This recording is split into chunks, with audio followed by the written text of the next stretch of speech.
A service of KIBMradio.com, the Internet's home for an all old-time radio.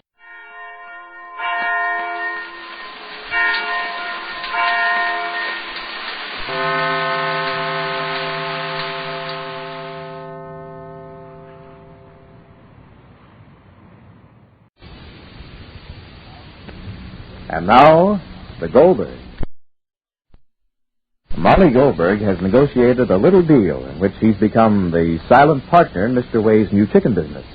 Orianne's going to be the open partner who does the selling, and Mr. Way's going to do the raising of the stock. And Molly's going to be the silent partner who, Jake says, never keeps quiet. But all this is not so important as the fact that Orianne refused 2 offers of help from young Dr. Cater, and Dr. Cater's upset. And at least one of the Goldbergs is aware of it. Listen, it's after dinner and... Ma, what are you doing? You know what she's doing. You want me to help you with the dishes, Ma? Oh. All right, Ma. Hello? Oh, yes, Mrs. Leland. Just 1 minute. It's for you, Ma. I'm coming. Look out for me. Look out for me from the night, please. Look out. Do your lesson slowly, please, so you shouldn't be up the middle of the night with compositions, please. Hello? Yes, Mrs. Leland? Who's on the phone? Oh, yes. David's mother, Pa. Yes, when will you be home? Danny, help me with my homework. Yes. It's your homework, not mine. Oh, I could never ask you for anything. Please silence when I'm on the telephone, please. Okay? I should listen to you and I should listen to that's on the opposite side. Right. Hello? Yeah, just a little beside me. Yes. How are you? Yeah. How's everything going? Uh-huh. Huh? That's good. That's good. David is still by Dr. Cady's father's house. Well, if you wish me to stroll over for him... Uh-huh. Oh, all right. All right. Then you step off and you bring the charge. All right. And how does the contract going? Uh-huh. Well, I'm glad. I'm very glad, and I'm very pleased. All right. Goodbye. Are you sure that you don't want me to help you with the dishes, Ma? Just fix the central piece, please, and take them out of the room. I don't like everything upside down. Please. And please, Rosie, do your lessons, make your composition. I will. I'm just thinking, Ma. All right. One paper, please. Oh. How is it you're not helping Mama with the dishes? She's finished with them, Paul. Before she was finished. You heard me ask Mama if she wanted me to help her. Since when do you ask? What did you question, Mom? Mama, darling, didn't I ask you if you wanted me to help you with the dishes? Absolutely. Absolutely, you asked me, and absolutely I said not. So why don't you do your composition? I'm going to do it right now. Why didn't you do it before? I haven't any ideas. That's nothing new. Quiet. What ideas do you need? Take your foot off. Give Mama the chair. Oh, Sima. Sure, thank you very much. What ideas do you need, I have Beverly? to write something that'll give my teacher an idea of my powers of observation. Well, you can write about when the clock strikes 7 and the dessert plates are emptied and you see your mother putting her apron on, you immediately know the dishes have to be. Family, please. Stop with the ma, please. Please. Stop with the TV, family, please. Enough is enough, please. Give me one quiet moment, please. You're getting nervous, Molly. Why am I nervous? Forget the cards, and I'll give you a game. Okay. If I had my homework done, I could play too. So get finished, and then you'll play too. I could write about Mr. Webb. What would you write? I don't have to tell you, do I? Rosie. Well, I don't. Well, maybe I could help you. There the cards. Well, what would you write if you were writing about Mr. Webb? I would write about Dr. Christopher Cater, Jr. Well, the cards. I got the card. And what would you write about Dr. Cater? What, Dr. Cater? If we are going to play, let's play. All right. To play, I have to tassel first. No, who's tasseling? All right. Let me tassel already. I'll tassel. What, about Dr. Cater? Well, Rosie's writing the composition, not me. Stop already. Pick up the cards. Wait, I gotta deal them out first, no? Gotta be playing casino, Anticipation. Casino. Casino? Yes. Casinos comes four for everybody, and 4 on the central piece. All right. You're going to do your homework, I Rosalie. don't want to go upstairs, Ma. But how can you concentrate here? Oh, let us stay downstairs. Just stay downstairs. No. You're playing, family. I don't care. Are you playing or are you not? I'm playing. So play. So play. So let us see here what's to play.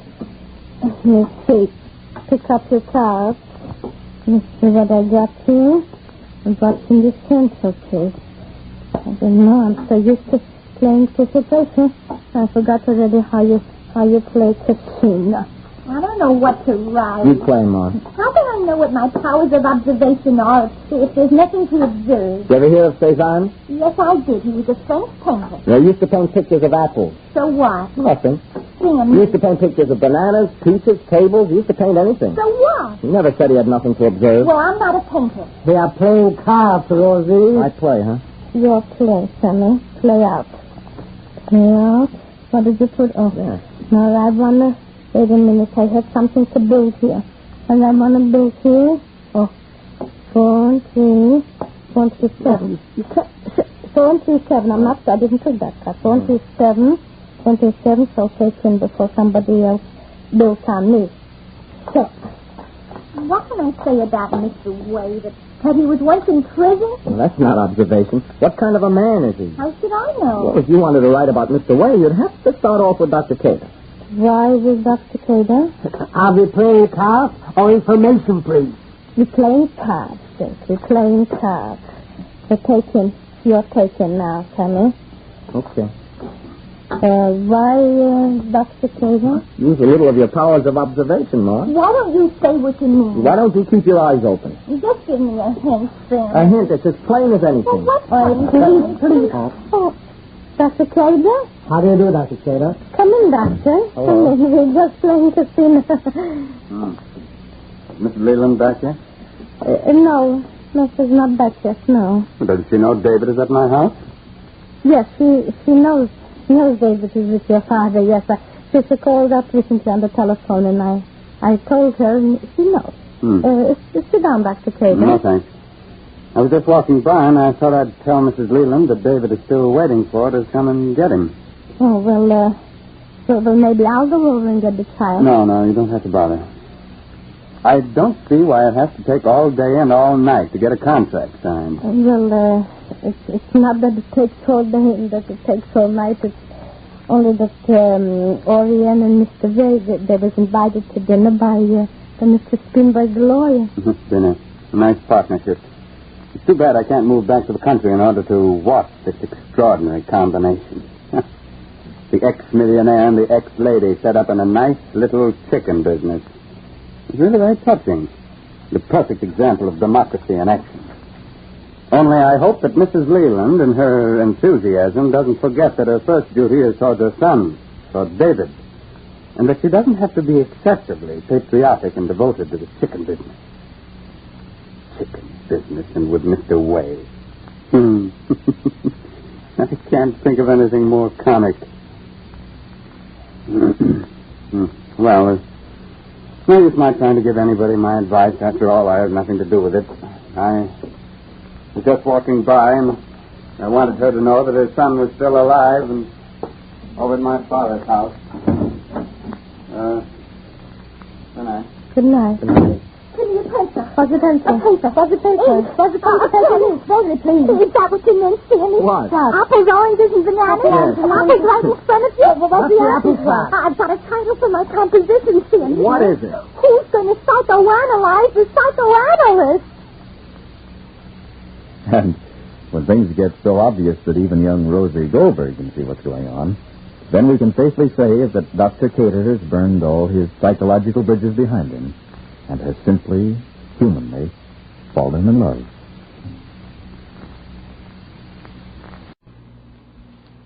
Here's another in NBC's great parade of new shows.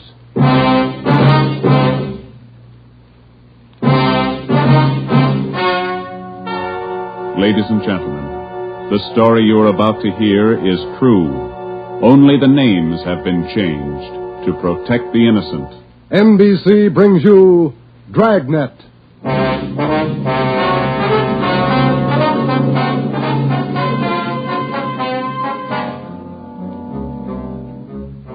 You're a detective sergeant.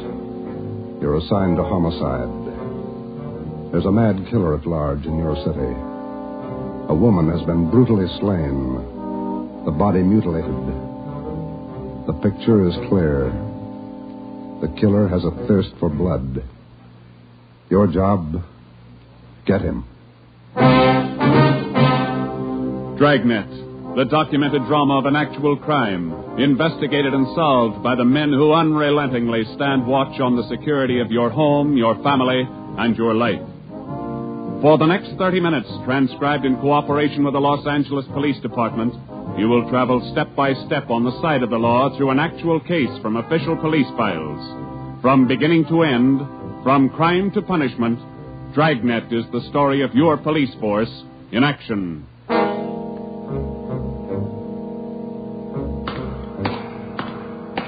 It was Wednesday, January 12th. It was raining in Los Angeles. We were working the night watch out of homicide. My partner's Ben Romero. The boss is Ed Backstrand, chief of detectives. My name's Friday. I was on the way back from the morgue, and it was 11:23 p.m. when I got to room 42. Homicide. Hi, Joe. Chief wants to see you. He's in there with Romero. Thanks, Chandler. How's the wife? Fine. How about your mother? Better, thanks. Hi, Joe. Hi.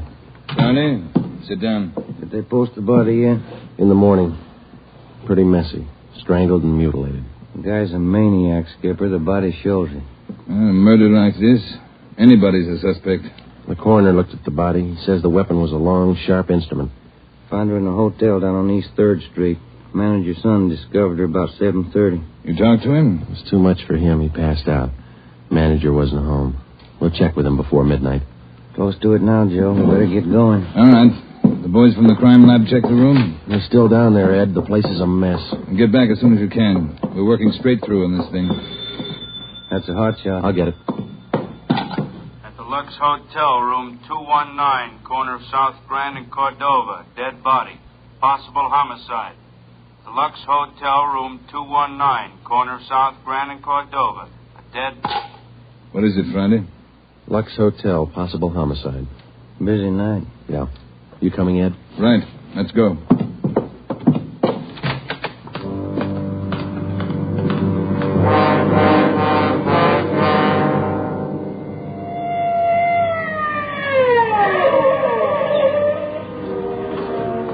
6 minutes later, Ed Backstrand, Ben, and I pulled up in front of the Lux Hotel. The manager met us at the door and led the way up a narrow stairway to the second floor. The room number was 219. We were prepared for the worst. We got it. You're right, Romero. The guy must be a maniac.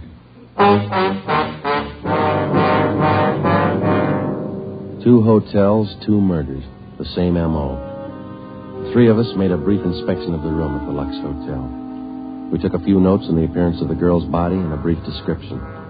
Apparently, she'd been strangled to death first, and then her body brutally mangled. Ben and I went back down to the lobby, and the manager, Mr. Ford, showed us the house book. The girl was registered together with a man, Mr. and Mrs. Philip Grant. We took the hotel register to have it checked for fingerprints and to photostat the handwriting. Ben notified the crime lab. Then we went back to the room and questioned the manager. Mr. and Mrs. Philip Grant, that's all I know. I never saw either one of them before tonight. When did they check in, Mr. Ford? About 3 hours ago. That's right, about 9. Maybe a little before. Did they register together? Yeah, a little before 9. They came in together. Did you let them in the room? Yes, sir, like I always do. It's a small place here, maybe not first class, but I treat people right. What did the man look like? Do you remember? I think so. Kind of tall. Young, maybe 30 or so. Husky fella. Had a mustache. How tall would you say, Mr. Ford? Oh, about your height, Wade. Must have been at least 180. Seemed like a nice fella. Would you know him if you saw him again? I think so. People sure don't act like they look. You think it was him? Can you think of anybody else? Well, no. I never saw him before tonight, either one of them. I don't know anything about it. Did you notice anything in particular about them when they came in? Well, he didn't show it, but it looked like she'd been drinking a little. Giggling, you know. And you didn't see this man Grant leave the hotel? No, I didn't. I must have been checking the account books back of the desk. Guess he got by me. Is there a back entrance to the hotel, Mr. Ford? No, he had to come out this way, all right. How about the fire escape? I never thought of that. Say, I bet you cops think I'm trying to hide something. How did you happen to find the body? I don't know anything about it, honest. I've been running the hotel for 10 years now. Everybody knows me around here. You can ask at the bank. All right, Mr. Ford. Now, would you mind telling us how you happened to find the body? I don't want a lot of lousy newspaper publicity. Give the place a bad name. Can you blame me? The newspapers won't get your name from us. All we want to know is how you happened to find the body. Well, I told you. It's a small place here, but I like to treat people right. A couple hours after they checked in, I remembered I forgot to fill the ice water pitcher in the room. So I got some and took it up. The door was opened a little ways. It's got a bad catch on it, and the lights were on. I peeked in, and there she was. She was... Well, the guy must have been crazy. Do you remember what time it was when you found her? Well, just before I called the cops, about 11:30, I guess. All right, Ford, that's all for now. When the other officers get here, show them up, will you? Yes, sir, I sure will. Romero? Yes, Giver? Get on the phone downstairs and call the Metropolitan Division. Have them send us every available man from the reserve unit. We're going to patrol the area for the rest of the night. Right, Chief. Least we can do is make it hard for him. 2 murders in 7 hours. Yeah, both of them in a 3-block radius. Same pattern. It's got to be the same guy. All right, we got a description. What do you think? Well, when the reserve unit shows up, have them cover this whole section of town. Pick up everybody who even comes close to that guy's description. All right, Ed. It's got to go fast. We can't lose a minute. 1 hour either way, it might mean another body. Like this one. 9 minutes later, at 4 minutes past midnight, the men from the crime lab showed up. It started to drizzle. They went over the room in detail. They dusted everything in the room for fingerprints, the walls, the doors, the fixtures in the bathroom, the lamps, chairs, everything. They took samples of the girl's blood and her lipstick. Small pieces of flesh and human hair were found under the girl's fingernails. The nails were scraped carefully and the contents put in an envelope, marked and sealed. Ed Backstrand ordered pictures taken of the room and the girl's body from different angles. Every object in the room that could have any possible tie-in with the murder was photographed. It was raining. The rear of the hotel where the fire escape was overlooked a vacant lot. Ben had a hunch. While the lab men were at work, we left the hotel and circled around into the lot for a look at the ground directly underneath the fire escape ladder. It was raining hard now. Must be an easier way to make a living. Mud's almost up to my knee. Mine, too. Watch your step. You see any prints? No. Wait till my wife sees these new shoes. Put it on your expense account. Oh, real funny. Ben, get that light over here. Look. Yeah. Good set of prints. Lucky that rain didn't start turning to wash them out by now. Yeah. Hand me that cover from the trash can over there. I'll cover them. Wait a minute. What? Here, on the edge of the fire escape ladder. Small hunk of cloth. Man's suit? Well, looks like it. Might have caught himself in that sharp corner. I got it. All right, come on, let's get back. Yeah, out of this mud bath. Joe, let me have a light. You catch anything? Hunk of wrapping paper in that trash can. Stains on it. Open it up. Look. Yeah, a butcher knife. We went back to the Lux Hotel, room 219. The lab men were tearing the room apart. It was 10 minutes to 1. We gave the blood-stained knife and the piece of cloth we found on the fire escape to Lieutenant Lee Jones, head of the crime lab. We told him about the footprints just below the fire escape ladder. The knife will help us, so will the cloth. I don't know about the footprints. You say you covered them? That's right, Lee. They still look in pretty good shape. Maybe we can do something if the rain hasn't broken them down too bad. Bracken. Yeah, Lieutenant? You and Sloan get downstairs and take a look at those prints. They're good enough. Get a torch, dry them out, and make a cast, right? Okay, Lieutenant. Come on, Sloan. That's about all I can do for you now, Ed. I think we got everything there is to get. All right, Jones. I'll follow you back to the lab in a couple of minutes. Okay, Ed. Good luck, fellas. Thanks, Lee. We're going to need it. All right, Friday. Romero, it's your baby for the rest of the night. Lee, get anything? A few prints, a woman's purse under the bed. Don't know if it's hers or not. No identification. You going to be at the crime lab, Ed? All night. As soon as we find anything, I'll let you know. Yeah? A gang of cops just came in the lobby. They asked for you. Must be the reserve men from Metropolitan. Tell him we'll be right down, Ford. Okay. You want us to handle it, Ed? That's right. Do just as I told you. Spread them out over the whole area. Cover the streets, the alleys, the flop houses, restaurants, bars, everything. You got a description to go on. Find the man that fits it. Right, Skipper. Don't forget, the guy's a killer twice over. I don't think he'd hesitate on you. Be careful.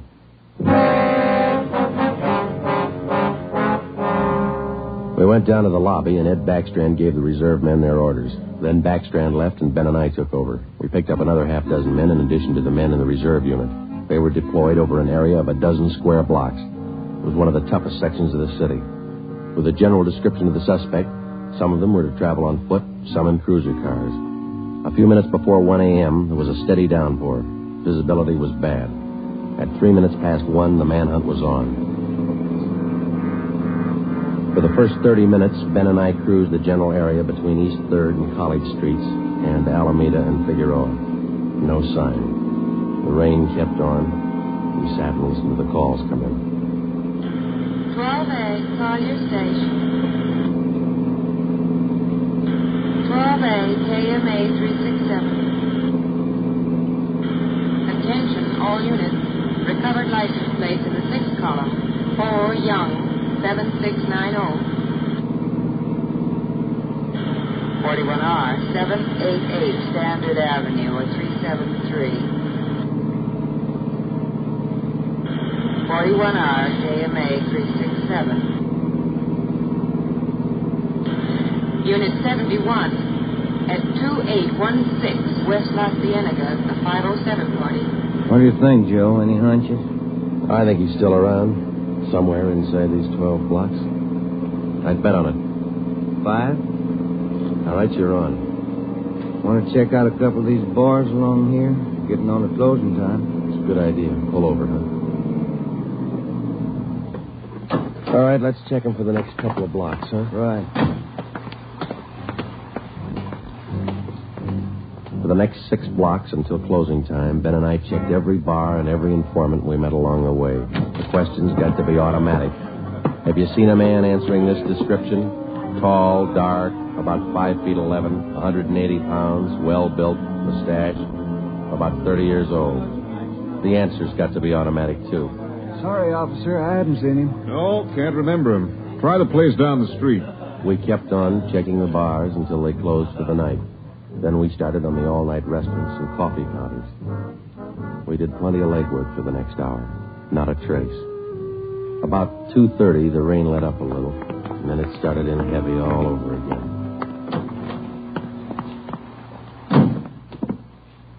That finishes that block. Yeah, I better get the radio on. Yeah. Beautiful weather. Fire the bucketful. You want to smoke? Thank you. Control 4 to Unit 80K. Is Your that a match? location? Yeah. 80K, your location. KMA 367. That's us, Joe. You want to take it? Yeah, I got it. 80K to Control 4. 80K to Control 4. Our location, corner of Alameda and Commercial. KMA 367. 80K, stand by. Something doing. Maybe. No, hold on a minute. Control 4 to 80K. Go to the crime lab, code 2. 80K to Control 4, KMA 367. Crime lab. Maybe those prints paid off. Well, I hope so. Let's go. That killer sure picked fine weather to work in. Feels like I've just been swimming in these clothes. Yeah. I hope those guys in the crime lab have the heater on. A hot bath and a warm bed lead me on. Attention, all units. Hold it. Let's get the radio. All units. At 420 St. John's Place, a woman screaming. At 420 St. John's Place, a woman... All right, double around, Ben. Hit the siren. I'll get the light. Right, hold on. Left turn on the market, is that right? Yeah, watch out for those car tracks. They're wet. Hold on again. The alley up ahead to your right, huh? All right, pull up, Ben. Put the street light over there. There you are. All right, come on. Let's go. Officer, over here! All right, what happened? Let's have it. This girl, Rita, she was coming home up the street. A man, he tried to grab her. He slashed her coat. Look at her. I saw him as he ran under the street light. Where'd he go? Down that way, down the alley, over that fence there. A big man. Davis, you there? Yeah, Joe. All right, Ben, go with Davis. Circle behind the alley. See what you can find. I'll call in. All right, come on, Dave. Yeah. Oh, but look at her face. What's wrong with her? Severe state of shock, it looks like. Get her in the house, huh? I'll call an ambulance. 80K to Control 4. 80K to Control 4. Control 4, go ahead. Direct all units in the vicinity to converge on area around St. John's Place from Jackson to Banning Street. A woman attacked by large man with knife. Suspect left seen on foot. Possibly still in area.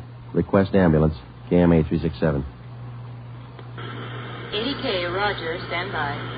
Attention, all units. Attention, all units. Converge on area around St. John's Place, Jackson to Banning Street. 80K reports woman attacked by large man with knife. Suspect left seen on foot. In 3 minutes, the area around St. John's Place was surrounded. For the next hour, the men combed the neighborhood back and forth. Every building, every storehouse in the 2 square blocks was searched from basement to attic. No trace. The girl, Rita, was hysterical. She could give us only a bare description of her attacker. At 3:45 a.m., a detail was assigned to patrol the area and the rest of the cars, and men were deployed again in the general area from Figueroa to Alameda Street and East 3rd to College Street. The manhunt went on. So did the rain.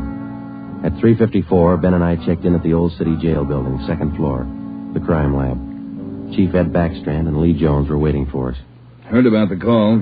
How'd he get away? Not sure it was him, Skipper. How do you mean? Well, the girl wasn't hurt bad for one thing. No attempted strangling. For another thing, the guy stole her purse. That doesn't sound like the man we're after. Did you get a description from the girl? Didn't jibe too well, what she gave us. She was pretty hysterical. And you raked the neighborhood good? Every corner. Not a sign. Do you find anything? Yeah. Jones? Yeah, Ed. Fill them in, will you? Not one print on that knife you found, boys. Blood, but not a print. Your killer's crazy like a fox. And how about the scrapings from the girl's fingernails, Lee? Didn't help too much. Rarely do. Not enough to go on. Gotta have a fair-sized bit of flesh to run it for papal ridges. All we found under the girl's fingernails were small bits of skin. Yeah? She probably scratched the guy up some. Might have drawn blood. We had more luck with the footprints. You get an impression? Dried out the ground with torches and cast them. About size 10B. That's fine, Lee. But how about the prints? Only good one was a thumb. Real good. Got it off the wall near the light switch in the bathroom. You classified it yet? Yep. Found it in our single fingerprint file. The print belongs to a man by the name of Long. Robert Long. You got a record, Ed? Yeah. Misdemeanor. 2 arrests for drunkenness last October. Petty theft in December. The mama sheet shows a dishonorable discharge from the United States Coast Guard in 1946. Age 29, 192 pounds, 5 feet 10 inches, dark hair, dark eyes. That's close enough. We got even closer, Joe. Long works as a counterman at the Cottage Cafe down on South Flower. Started there last week on the early morning shift, but he didn't show up for work last night. Good. Where'd you get the tip? The knife you boys found. It didn't have any prints, but it had a brand on it. We ran it down. It was taken from the Cottage Cafe. Mm-hmm. Any address on this Robert Long, Ed? Yeah, got it from his boss. Rooming house on East 1st. Landlady says he hasn't been home in 2 nights. Yeah, now we wait. Rooming house is staked out, and so is the Cottage Cafe, just in case Long decides to show up for work this morning. What time you got, Romero? 6 minutes past 4. All right. We've got every indication that Robert Long's the man we're after. His description, fingerprints, the knife, the footprint, his size. Maybe we're wrong. I don't think so. How about a motive, Ed? I think Robert Long likes to kill. He's thirsty for it. None of the victims were criminally attacked. They were strangled. Bodies mutilated. How about robbery? No. 2 of the women he killed had money in their purses. He didn't touch it. Well, what's next, Skipper? Back on the street? Figueroa to Alameda. East 3rd to College Street. Keep a net around that area and work it back and forth until we're positive he's not inside. I think he is.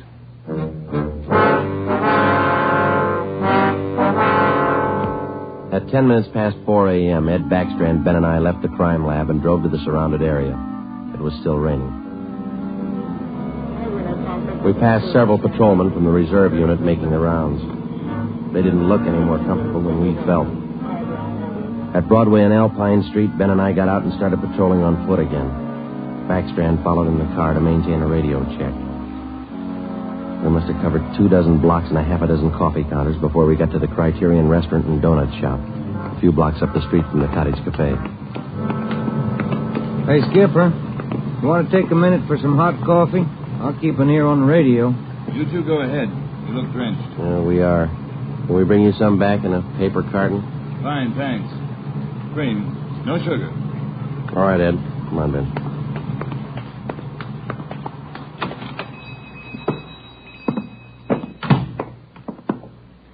Place is empty. Yeah. Yes, sir, gentlemen. What'll it be? Hot coffee? Yeah, there's two of us here. Can you fix up one to go? Sure thing. Say on that one to go, cream, no sugar. Right. Say, you fellas cops? Yeah, why? No offense, just wondering. Here you are. Thank you. Cop in uniform was around a couple hours ago. Wanted to know if I'd seen some guy he was looking for. Tall, about 190 pounds, mustache, about 30 years old. Yeah, that's the description he gave me. He was looking for the guy. So are we. Say, that's good. That other cop came in right at my busiest time, a little after 2 when the bars closed. You know, it gets pretty rushed, and I didn't have much time to think, so I just said no. Then after the cop left, I remembered. You saw a man answering that description tonight? Yeah.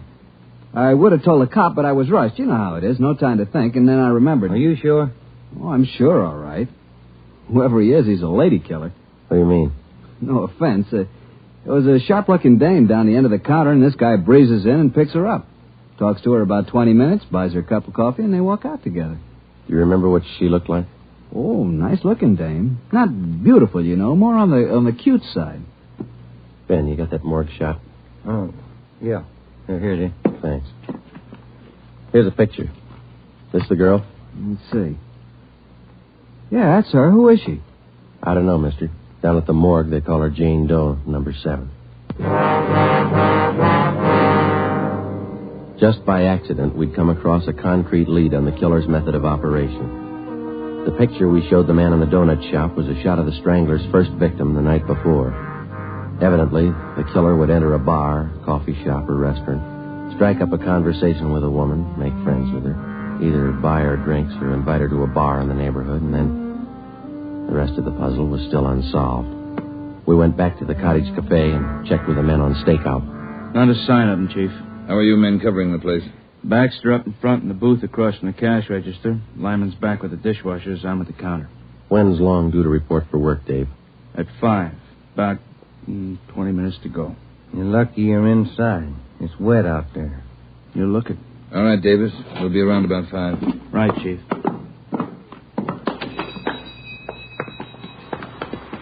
Let's get back in the car.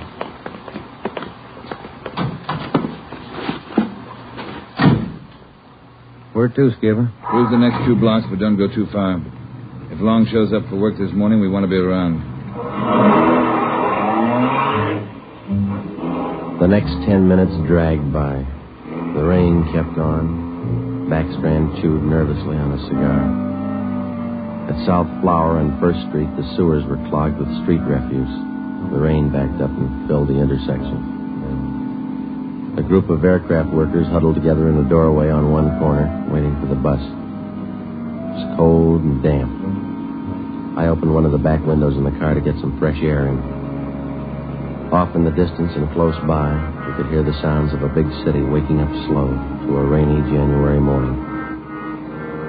It was 8 minutes to 5. Attention all units. Attention all units. At 780 East Main, a restaurant. Man answering description of murder suspect. All right, Romero, step on it. Right, Skipper. About 10 blocks away, Ed. Who's going to cover the men at the cottage cafe? If this is a blind lead, it won't take us long to find out. They can handle it alone if they have to. Well, hang on. Look out. We're skidding. That was a close one, Ben. Yeah. If this is the guy, I owe you $5, right? Yeah. Attention all units. Additional information on your call to 780 East Main. Officers in pursuit of suspect. Suspect is on foot. Step on it, Romero. 2 more blocks, Skipper. Watch it, Ben. Next one to the left. Got it. That's the joint up ahead there. All right, watch your step and don't take chances. Don't play with him. Right. Here we go.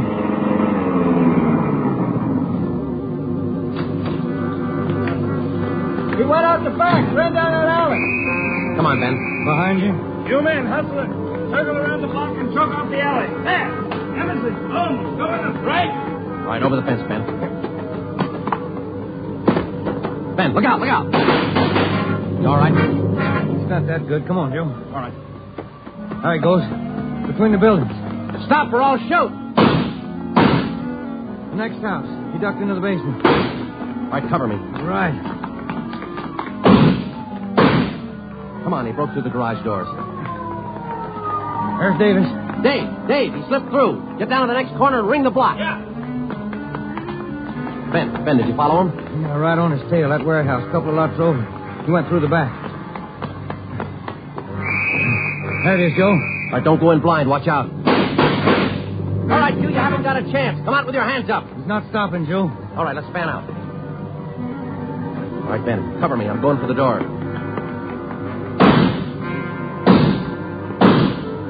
All right, Ben, come on. You're clear.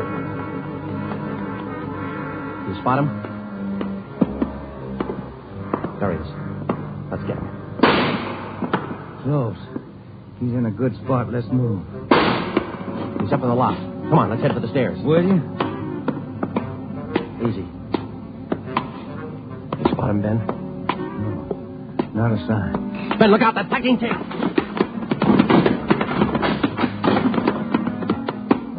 Kind of close, huh, Joe? Yeah.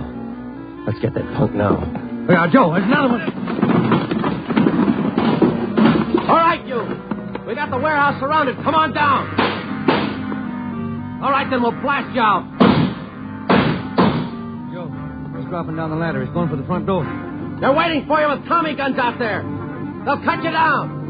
Stop. Joe, he's got the door open. He's making a break for it. He's crazy. He's trying to shoot his way out.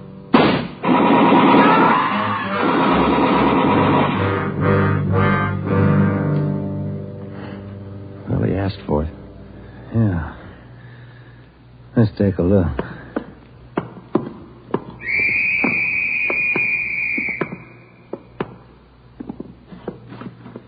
Messed up. Well, like his girlfriends. Well, maybe he just didn't like women. Maybe. Hi, Ed. You all right? Tired. This is him, huh? Even the scratches that girl made on his face. Description match? 5'10", 192 pounds, dark hair, dark eyes, age 29. Robert Long, killer. The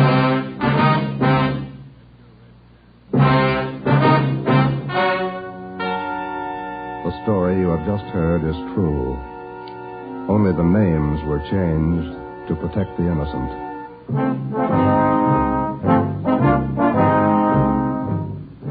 You have just heard the 10th in a new series of authentic cases transcribed from official files. Technical advice for Dragnet is furnished by the Los Angeles Police Department. Tonight's program is dedicated to Detective Louis A. Abbott of the Chicago Police Department, who on the afternoon of March 3rd, 1947, gave his life so that yours might be more secure.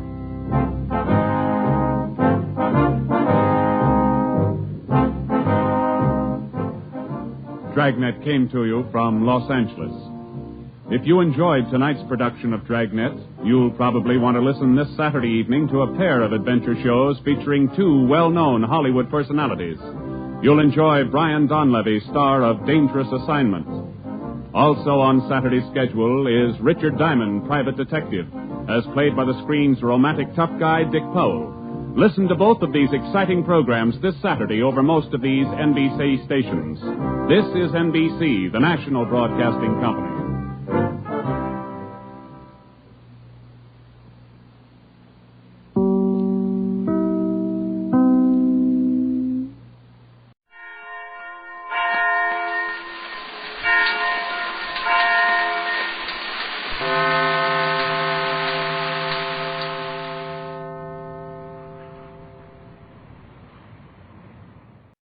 The Adventures of Sam Spade, Detective. Brought to you by Wild Root Cream Oil Hair Tonic, the non-alcoholic hair tonic that contains lanolin.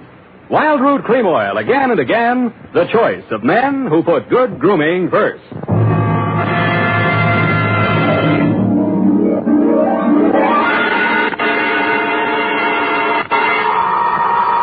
Sam Spade Spade detective agency. Me, sweetheart. Sam, how did it go? It was the end, Effie, but the end. Oh, Sam, not another one of those society things. Depends on what you mean by society. Well, you know, Sam, cafe society. Cocktails for two, hands across the table. Make it another old-fashioned, please. Let's not lose our head, Effie. Nothing but double martinis, very dry, with 2 olives, sweetheart. 2 olives? Oh, Sam, isn't that overdoing it? It was all overdone, sweetheart. That's what cranked it. Now, stay right where you are. I'll be right down to mix up my report on the Dry Martini Caper. Get it?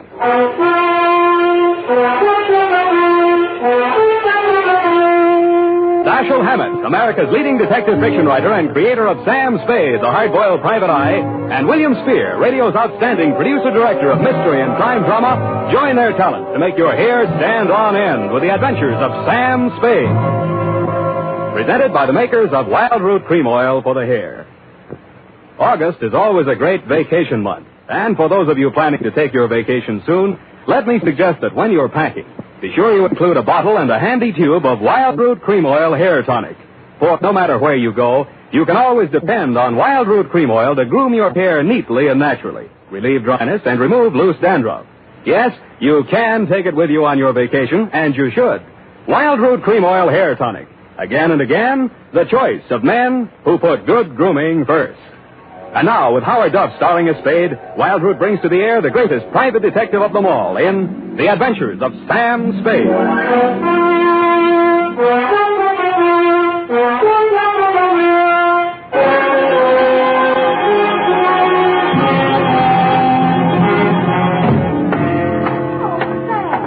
You look sober as an owl. Wise as an owl, sober as a judge, F. Oh. Well, the way you talked on the phone, I thought you drowned the shamrock, kissed the Black Betty, spliced the main brace, decorated the mahogany, made a Dutch bargain, or, in a word, gone to give a Chinaman a music lesson. Effie, I wish you'd spend more time with Harper's Bazaar while I'm gone and less with the thesaurus of slang. Didn't know I could say that. Are you sober? Well, I've been riding the choo-choo, drinking Adam's ale. And if you don't believe it, just ask me to walk or talk. Okay, heelsy toesy, arms akimbo, eyes glazed. Yes, sir. Now then, tip of the forefinger to the tip of the nose. Oh, Sam, it makes me dizzy. Dizzy Gillespie? Dizzy go. Oh, Sam. Exactly. And you are not sewn up, shagged, shellacked, chickered, stuccoed, tap-shackled, stiffo, or real crazy. Well, you know best, Sam. Good. Now try this one. Yes, Pres. Sitting posture, limbs cruciform. What? Cheesecake stop. Oh, Sam. That's it. Now place the notebook. Just a little higher. Good. Now apply the tip of the pencil to the top of the fool's cap and proceed viz. Viz. Date. August 1st, 1948. To Mrs. Netta Martini, 1000 Marina Boulevard, San Francisco. From Samuel Spade, license number 127596. Subject, Dear Netta. The first I knew of the caper was day before yesterday morning when I saw your husband's picture in the paper. It was one of those lovingly retouched executive-type photographs of a man in his late 40s or early 50s, graying at the temples and wearing an embalmed man of distinction look. The story was headlined, Corporation Head Waylaid by Mysterious Assailant. Chauffeur foils would-be kidnappers at offices of Martini Trading Company. The item under it wasn't as thrilling as the headline. Sounded as if he'd been knocked down for his wallet and the attempted kidnapping had been dreamed up by a bored city news reporter. I tossed it in the wastebasket along with my morning mail and went back to the Police Gazette. On page 3, the phone rang. Unique Garage, Harry speaking. This is Spade. One moment. Who's calling? Gordon Martini. Not Gordon Martini, the corporation head, waylaid by mysterious assailant. Chairman of the board, and there's nothing mysterious about it. Then what are you doing on this phone? I can't talk on the phone. Where are you? In a hospital? I left that pest house this morning. I'm at my residence, 1000 Marina Boulevard. Mm-hmm. It will take you exactly 20 minutes by cab. You will meet me in front of the building, and we'll have our conference in my car en route to the office. Where's your office? Downtown Post Street. Oh, why don't I meet you there? I'm a busy man. I have a full calendar. I'm already late due to all that hospital red tape. But I can fit you into my schedule if you'll hurry. Now, look alive, man. Well, it's a little early in the morning, but I'm trying hard. Good. What will you want for a retainer? I'll let you know if I decide to take the job. Fair enough. 20 minutes. I'll expect you. I should have looked more alive. It took me 2 minutes to get onto the street, 1 minute to flag down a cab, and 18 minutes to reach your address, Netta. A total of 21 minutes.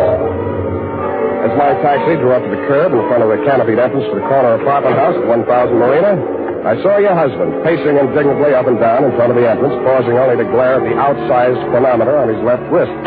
His gray Homburg was perched atop an outsized turban of gauze bandage that decorated his head. You're Spade. You're exactly 1 minute and 22 seconds late. Hours are made of minutes, minutes are made of seconds. In killing this seemingly negligible interval of time, you have wounded an hour. Oh, I have? Well, I'm sorry. The traffic's pretty heavy out here this hour of the morning, you know. You should have started 1 minute and 22 seconds earlier. I'm sorry there was a bore on the telephone, kept talking about how valuable his time was. Yeah, well, don't apologize. Only waste more time. Now, here's your check, $100. My car's just around the corner. I paid that chauffeur a large salary. We mustn't keep him waiting. In the meantime, you may as well start earning a fee. I've been earning it for the past 22 minutes and 22 seconds. Wait. I suspected as much. You drive a car? Yeah, you mean one man drives all that? I see him, that rascally chauffeur of mine. Sleep in the back seat. All right, come out of there, you. Hey, what?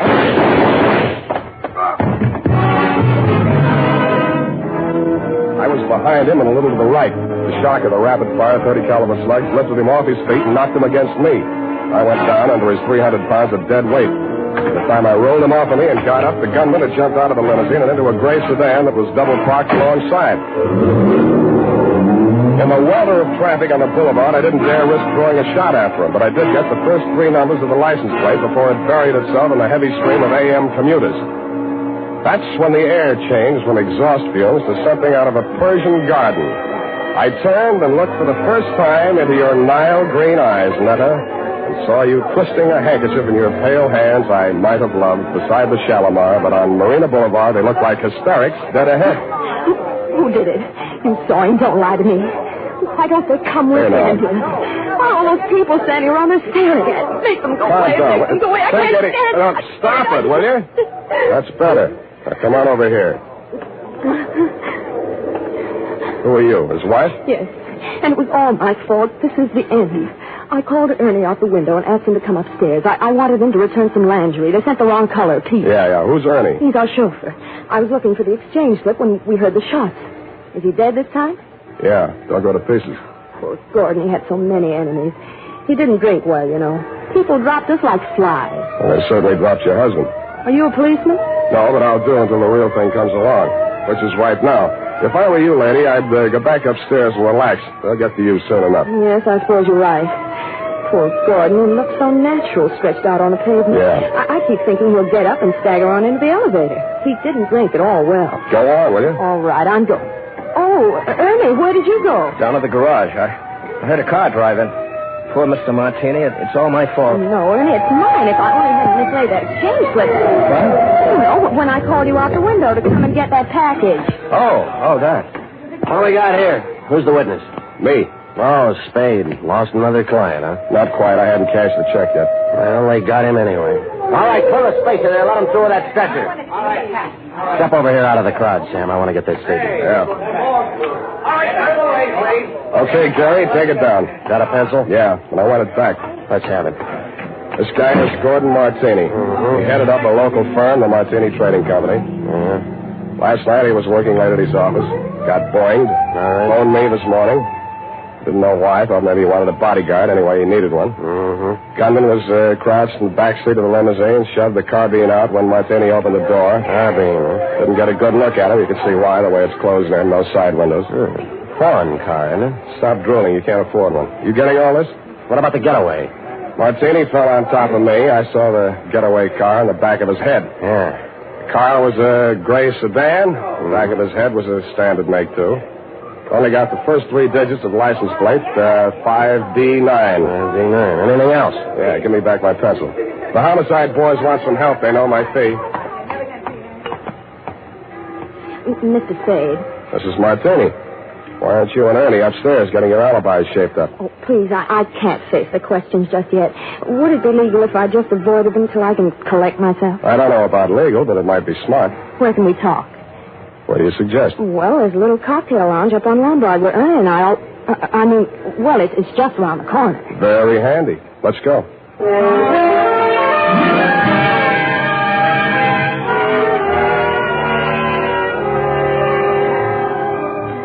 Against my mother's advice, I should have listened, but, well, that's why I married Mr. Martini. Well, that brings us up to 1943, and it's only 11:45. You're just like him, always holding a stopwatch over my head. Always? Well, he drank, you know. You told me that. But it's much more important than you think.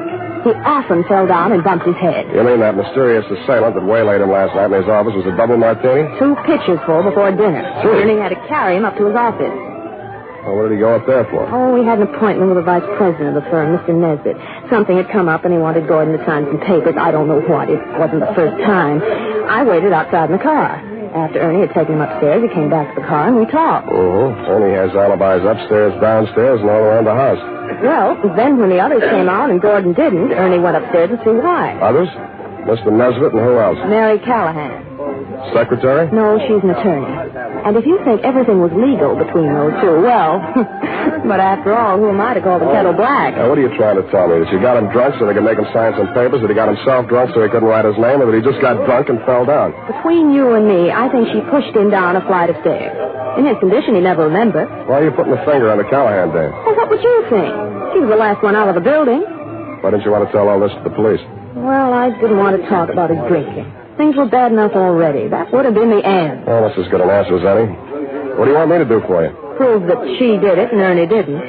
I'll let you take care of Ernie. Oh, no. I don't want to alibi him unless I have to. He might get the wrong idea. You mean I've got the wrong idea? He might think it meant I still care for him, and I don't. I can't stand him anymore. The way he chews those toothpicks. And besides, if his alibi is too good, I might have trouble about that carbine in the backseat of my car. Pardon me, it sounded as if you said you might have trouble about a carbine in the backseat of your car. That's what I said. Where is your car? In the garage. But somebody had it out this morning. They scraped the fender coming back in, and they ran into the wall. They must have been in an awful hurry. Tell me, this car of yours, it wouldn't be a gray sedan? Yes. License number? Oh, wait a minute. It's on my key ring. Here, 5D90. That's enough. Why didn't you tell me this before? Well, I couldn't get up the nerve. After I heard you tell that policeman the gun that killed Gordon was a carbine, and the gray sedan and all that, well, it's the end. I hoped you were right, but I didn't think so. When I went to look at the gray sedan in your garage, I knew you were wrong, dead wrong. It was the getaway car, all right, and the carbine, as you know, was proven later to be the one that killed your husband.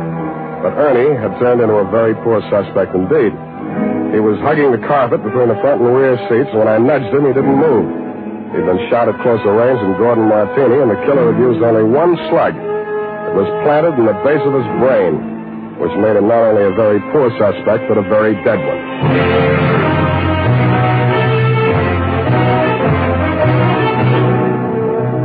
The makers of Wild Root Cream Oil are presenting the weekly Sunday adventure of Dashiell Hammett's famous private detective, Sam Spade.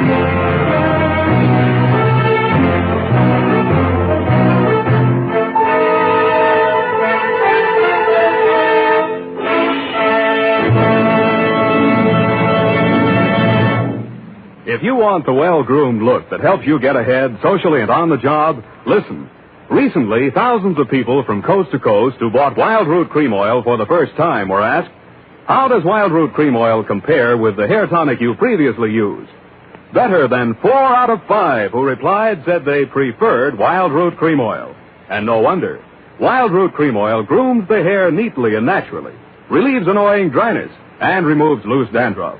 What's more, non-alcoholic Wild Root Cream Oil is the only leading hair tonic that contains soothing lanolin. So ask for Wild Root Cream Oil Hair Tonic. Again and again, the choice of men who put good grooming first.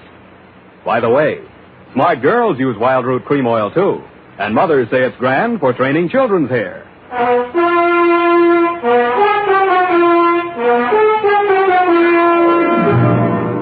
And now, back to the Dry Martini Caper. Tonight's adventure with Sam Spade.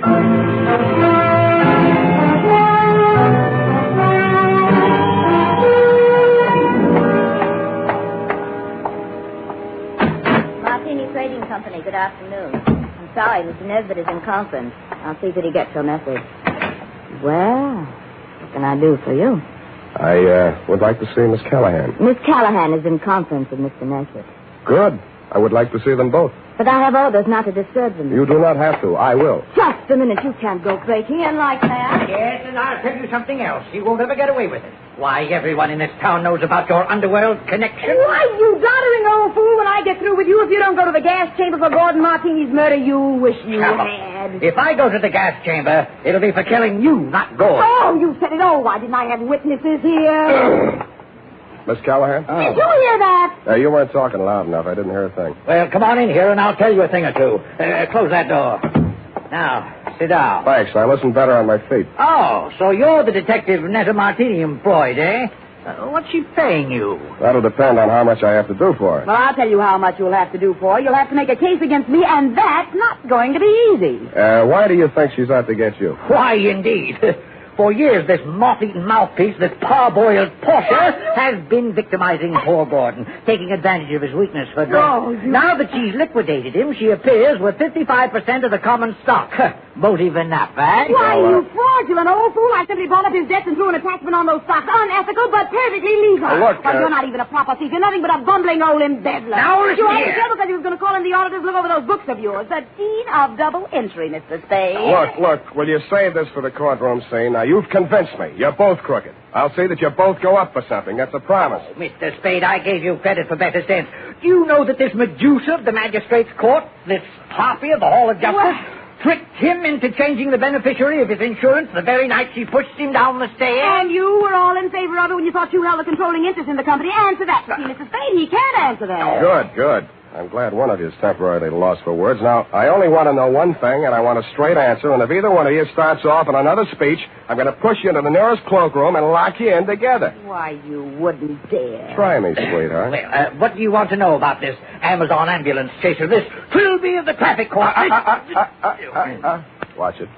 Well, what do you want to know? About Martini's insurance policy. Now, you say he changed the beneficiary. Please answer in 10 words or less. Who was the beneficiary and who is the beneficiary now? I'll have to answer that question in two parts. The beneficiary was his wife. He changed it to the Martini Trading Company, a corporation of the state of California. Thank you, and goodbye, Mary Callahan.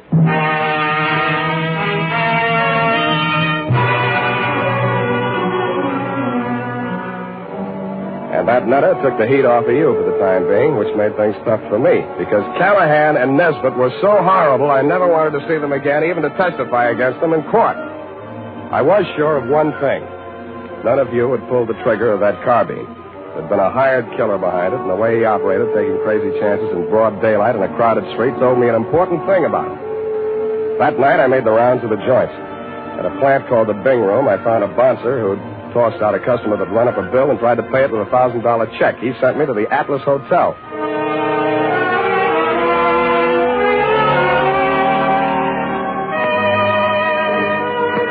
The Atlas Hotel is off of 3rd Street down near the railroad yards. Not even a flea bag. The fleas sickened and died a long time ago. They couldn't take it. And from the look of the guests sprawled out in the mission furniture of the lobby, they wouldn't be able to much longer. A half-dead room clerk came back to the land of the living long enough to mutter a room number and wave me feebly toward a flight of crummy stairs.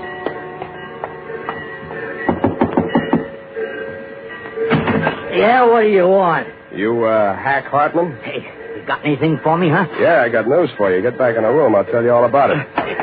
Yeah. Well, come on in. Drop the shiv. Yeah, I'll drop it. I'll fix you. I'll cut you good. I'll cut you. I'll cut you. I'm glad you did that. You make it easy for me. Now get over there. Leave me alone. Leave me alone. I'm not feeling so good. You can feel a lot worse. Who hired you to put the burn on Martini? You don't get nothing out of me. Who gave you that check? Oh, leave me alone. I got all night, Hack, and I feel better than you do. Now, what did you do with that check? Now, shake it if your teeth come out with it. Come on. All right. Stop it. I don't feel so good. Okay. Where? Pocket. My shirt. Don't reach. I'll get it. It was a company check, which is what I'd expected. It was for $1,000 drawn on the Golden Gate Trust and Loan. But I wasn't expecting to find the signature on the bottom line. It was signed in a bold, firm hand, Gordon Martini. Who was the penman on this? He wrote it himself, right in front of me.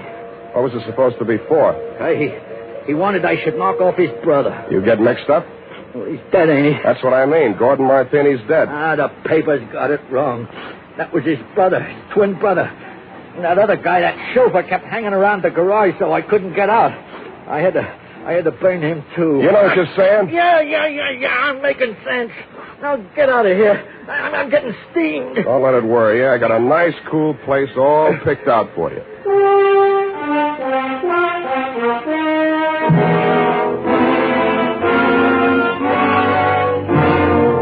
After I turned Hack over to the cops, I did what checking I could on my own at that time of night. As nearly as I could learn, Gordon Martini could never have had a brother, twin or otherwise. He was the first child. His mother died in childbirth, and his father died 1 month later. So I went back to the offices of the Martini Trading Company, glass-keyed my way in, and made a quick frisk of it. There I learned that the signature on the check was indeed Gordon's, but that he had closed out his account at that bank the day he wrote it. I thought about that on the way out to your apartment.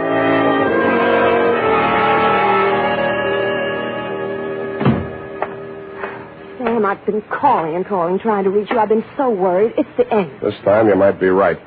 Fix me a drink. Well, there's nothing in the house but those prepared martinis Gordon used to drink. Is that all right? No, but fix me one anyway. Never mind the ice. It's not morning yet, but I hate myself already.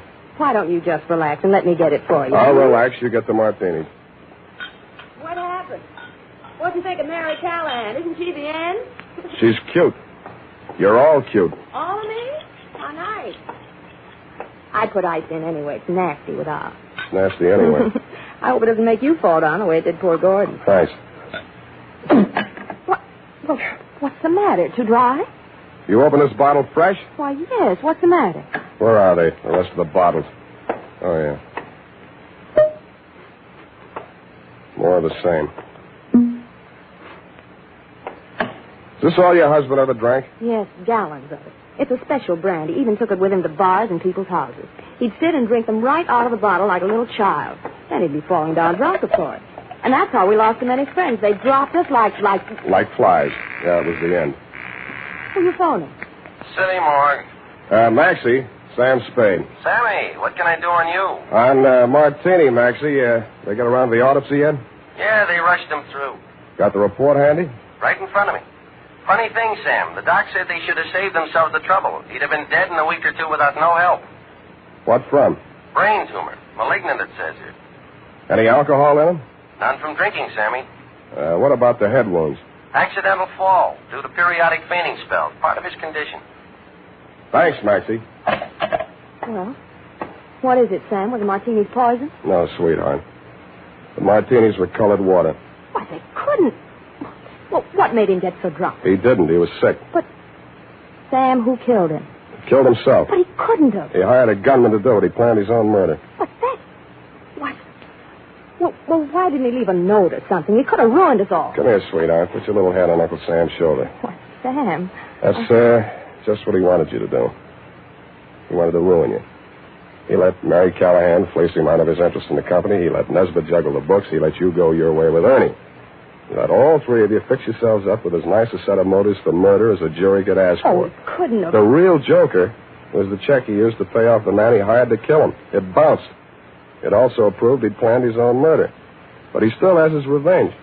Because the insurance that would have kept the corporation from going broke won't be paid off on account of the self-liquidating cause. Oh, Sam, darling, what's going to become of us all? Well, Callahan and Nesbitt will probably sue each other to death. You might have to go to work and earn a living.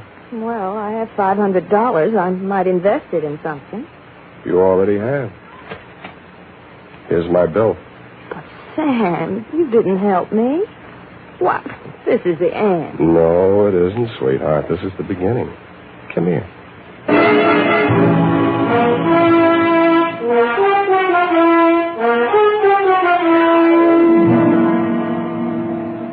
Period. End of the end. Well, you asked me. You helped her. Now, F. Well, that just goes to show you. Show what, F? Man's ingratitude to man.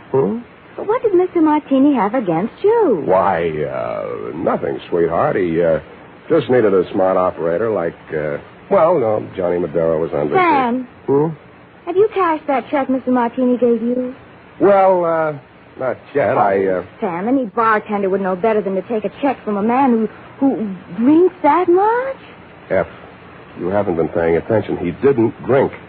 He didn't. I was able to establish that later on. You haven't been listening. At the time, Sam, for all anybody knew, he was a hopeless drunk. He was, Sam.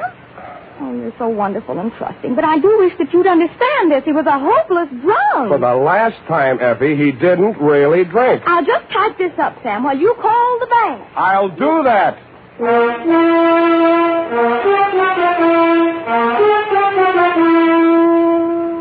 A final reminder, friends. Whether you're going on a long vacation trip or just a weekend to the beach, be sure you've got a bottle and tube of Wild Root Cream Oil tucked away in your suitcase. Do this, and you'll find it's easy and quick to spruce up again after stepping out of the water or off the tennis court. For no matter where or when you use it, Wild Root Cream Oil grooms your hair neatly and naturally, relieves dryness, removes loose dandruff. So at home and away from home, help yourself to handsome hair with Wild Root Cream Oil. And next time you have a chance, ask your barber for a professional application of Wild Root Cream Oil Hair Tonic. Again and again, the choice of men who put good grooming first.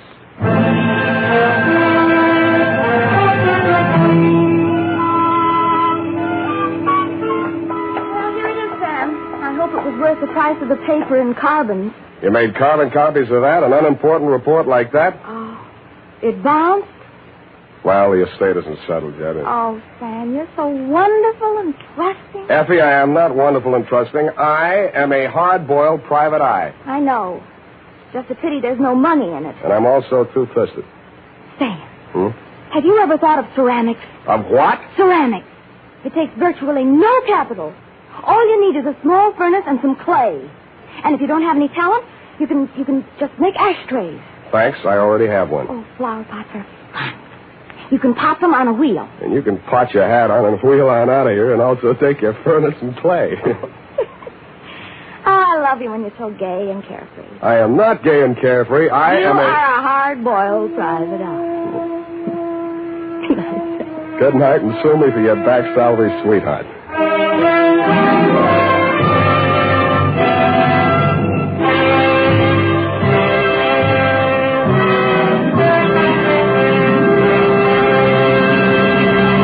The Adventures of Sam Spade, Dashiell Hammett's famous private detective, are produced and directed by William Spear. Sam Spade is played by Howard Duff. Lorene Tuttle is Effie.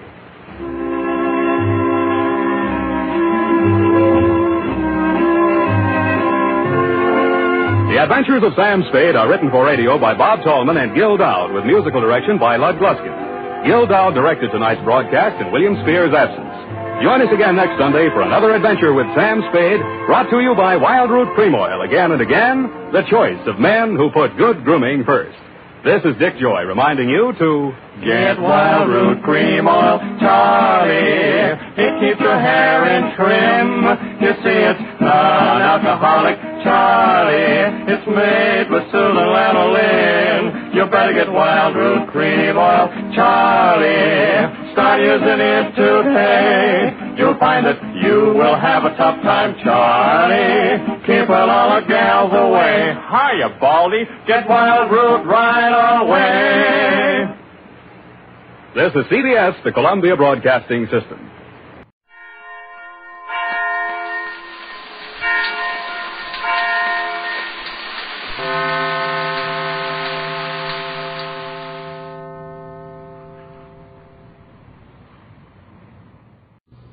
Here is another in NBC's great parade of new shows.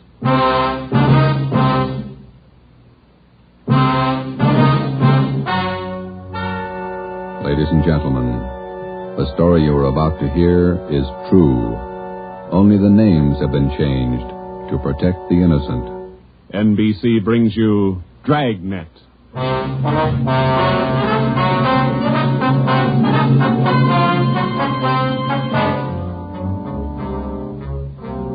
You're a detective sergeant. You're assigned to burglary detail. A sudden wave of jewel thefts is sweeping the city. In 16 days, 16 burglaries have been committed, one each night. They bear the same trademark. Thousands of dollars of jewels are missing. The thief is a master at his trade. Your job, get him. Dragnet, the documented drama of an actual crime, investigated and solved by the men who unrelentingly stand watch on the security of your home, your family, and your life. For the next 30 minutes, in cooperation with the Los Angeles Police Department, you will travel step by step on the side of the law through an actual case transcribed from official police files. From beginning to end, from crime to punishment, Dragnet is the story of your police force in action.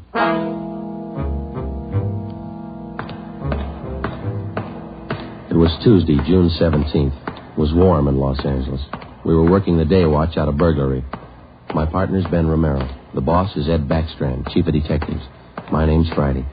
I was on the way into work that morning, and it was 7:53 a.m. when I got to room 45. Burglary detail. Hi, Joe. How are you, Walker? Gonna be a scorcher out today. Yeah, just like yesterday. Ben in yet? I think he's over in communications picking up the mail. Thanks. You guys been busy? Yeah, kind of. Jewel thefts. Anything big? No big hauls, but he's consistent. 16 nights in a row. Same guy? Think so. Same M.O. Yeah, everybody's got troubles. Gotta check some records. See you later, Joe. Okay, Willie. Burglary Friday. Yeah. Okay, Mike, soon as Ben gets back. He's picking up the mail. Right, bye.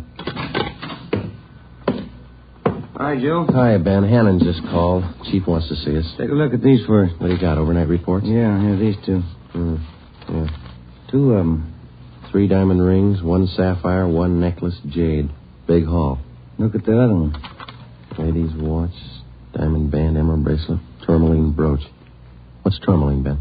I don't know. Must be valuable. It's gone. Let's see. Owner left house about 9 p.m., returned about 1:30 a.m., found property gone, scratches on the door. Probably using the cellophane method. Hasn't missed yet. 2 in 1 night. Well, he's picking up his pace. Must have a bag full of loot somewhere, whoever it is. You get the description sheet from pawn shop detail? Yeah, got him right here. You take half of them. Let's see what luck we got this morning. Nothing so far. Me neither. Let's see. I'll get it, Joe. Burglar Romero. Hi, Ben. Chief still wants to talk to you, boys. He's got an appointment at 8:30. Wants to see you before he leaves. Okay, Mike. Just checking some buy sheets. Be right in. Better make it fast. He's in a bad mood this morning. Okay, Mike. Thank you. Backstrand again? Yeah, he's in a bad mood. Come on. Wonder what's bothering him. Something's bad. He doesn't blow very often. Chief of Detectives Office, Hannon. Go ahead in, boys. He's waiting. Thank you, Mike. All right, ma'am. I'll connect you. Friday, Romero, sit down. Wait till I get the phone. Backstrand. Oh, yes, Mrs. Winthrop. Yes, ma'am. We're doing all we can. Yes, ma'am. Yes, ma'am. Yes, I'll do that. Yes, ma'am. Goodbye. Got trouble, Ed? Taxpayer, Mrs. Winthrop. You two ought to remember the name. We do, Skipper. 10 days ago, somebody lifted $2,000 worth of diamonds from her bedroom while she was at the symphony. Last night, she was hit again. A diamond watch, an emerald bracelet, and some kind of a brooch. Tourmaline. I don't care what kind it was. It's gone. What's the pitch? We just read a report a couple of minutes ago, Skipper. Could be a tie-in with those other 16 jobs. 16 jobs in 16 days. You haven't got a lead on the thief yet? Nothing shows up. No prints, nothing. What about the pawn shops? Nobody's tried to soak any hot stuff as far as we know. We double-checked the detail. We got every hawk shop in town on the alert. Whoever it is, they've got to try to pawn the stuff sometime. Unless they're going to give diamond rings for Christmas presents. They haven't tried the pawn shops yet, Skipper. We're sure of that. Look, 16 burglaries in 16 days. Jewels and watches. Good ones. Well, it's got to stop. It's got to stop soon, you understand? We'll stay right on top of it, Ed. We're doing all we can. For 2 weeks, I've had half a dozen women calling me every day. Society women. Some of them figure they should get extra treatment. They're only DR numbers to us, Skipper. They all get the same attention. I'll try and explain that to some of them. They think you're in on the racket. Maybe you boys would like to take these calls some morning. No thanks, Ed. All right, then, let's get some action. Keep the pawn shop operators on their toes and get after every known fence in town. That's all. I've got an appointment. All right, Ed. Check you later. Holding a call for you, Ben. Oh, thank you. Hello? Oh, hi, Max. What? Well, hold it. Be right down. First break, Joe. What do you got? Necklace and a watch. Both of them on the stolen property list. Where? Henry's Pawn Shop. 5th and Main. 6 minutes later, at 8:25 a.m., Ben and I drove up in front of Henry's Square Deal Pawn Shop. Quick cash. No red tape. watches bought and sold. The proprietor was Max Murphy, an old friend of Ben's. Well, pal, of all days, it had to happen yesterday. Took the day off and went fishing up at Big Bear. I left my nephew in charge, Harry. A real knothead, that kid. How do you mean, Max? Joe, if I told him once, I told him 101. Whatever you do, whatever they come in with to Hawk, check it with the list. Check it with the stolen property list. What does he do? He forgot. He forgot.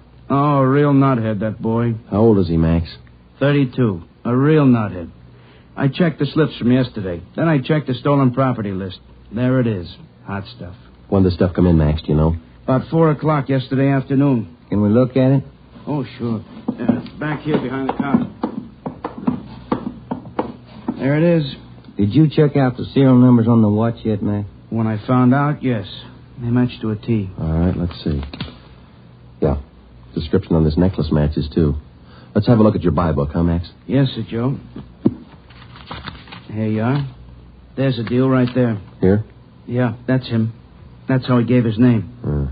Walter Tracy, 132.5 Blackstone Court, Los Angeles. Let me check the book for the description, man. Oh, sure. Yeah, here. Mm-hmm. Okay, Max, thanks. We'll be checking with you later. Sure, Joe. Anytime. Sorry. All right, Max. See you later. You fellas take it easy. Right.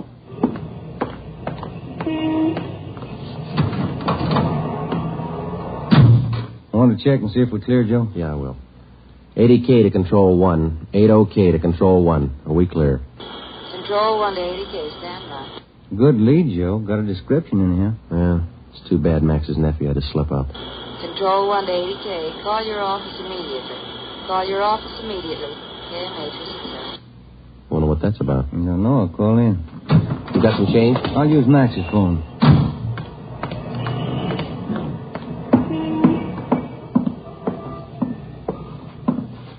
Use your phone a minute, Max?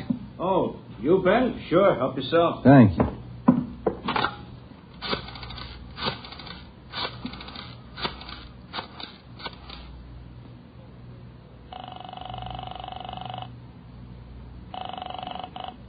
City Hall.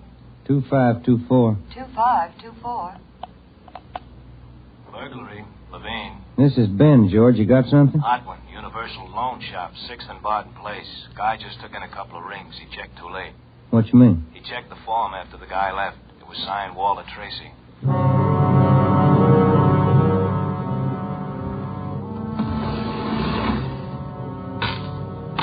There they are, Sergeant. Both rings.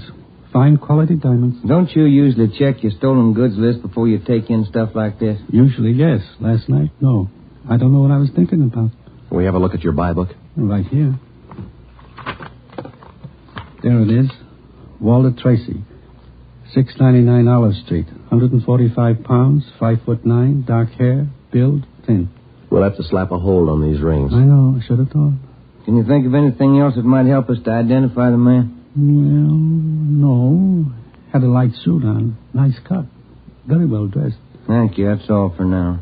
Here's a card. If the guy happens to drop back, give us a call, will you? Sure will, Sergeant. Say. Yeah? I've got some nice watch bands. Yours look gold. Can I interest you? No, thanks. Some other time. Come on, Ben.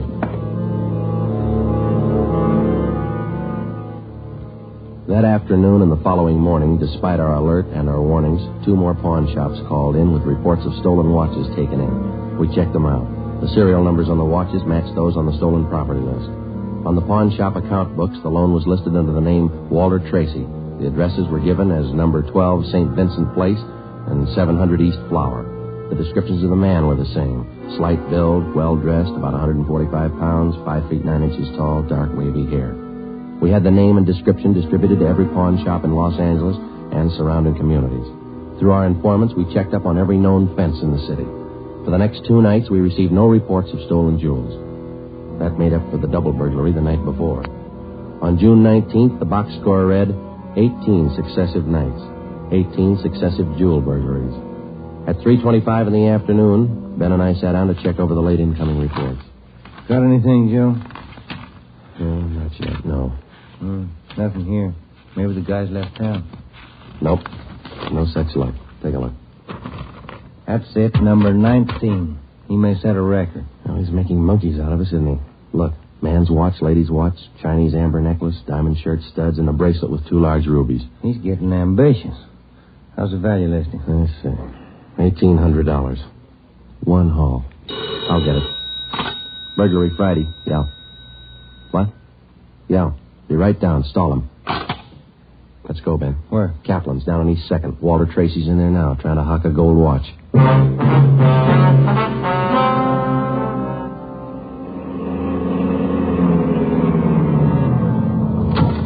Ben, cover the door. I'll get it look like I'm shopping around. Right, but watch your step. We don't know this guy. Yeah, stay close to the door, huh? I'm sorry, that's the best we can do on the watch. Look, Mac, this is gold. 21 jewels. Well, it's the best I can do. Drop dead. What's the best I can do? Don't get sore. Yeah, sure. See you later. That's him, Sergeant. Walter Tracy. I stole him as long as I could. All right, I'll check back with you later. Did you spot the guy that just came out? Yeah, I went up the street. Let's follow him. Hustle it. You spot him, Ben? Straight ahead, about 15 yards. He's crossing the street. Yeah, let's get up a little closer. We're losing shore if the light changes. Come on, run for it. Watch the traffic light. Yeah. That was close. He might have spotted us. He's going faster. Come on, Joe, run. Yeah. Don't lose him.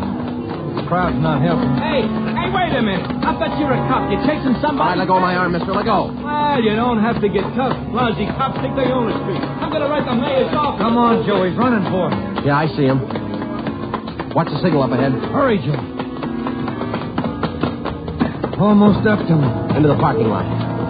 Hey, you! Stop! Look out, Joe. A gun. Yeah, I see. All right, get away. All right, smart guy. It's a nice job. Yeah.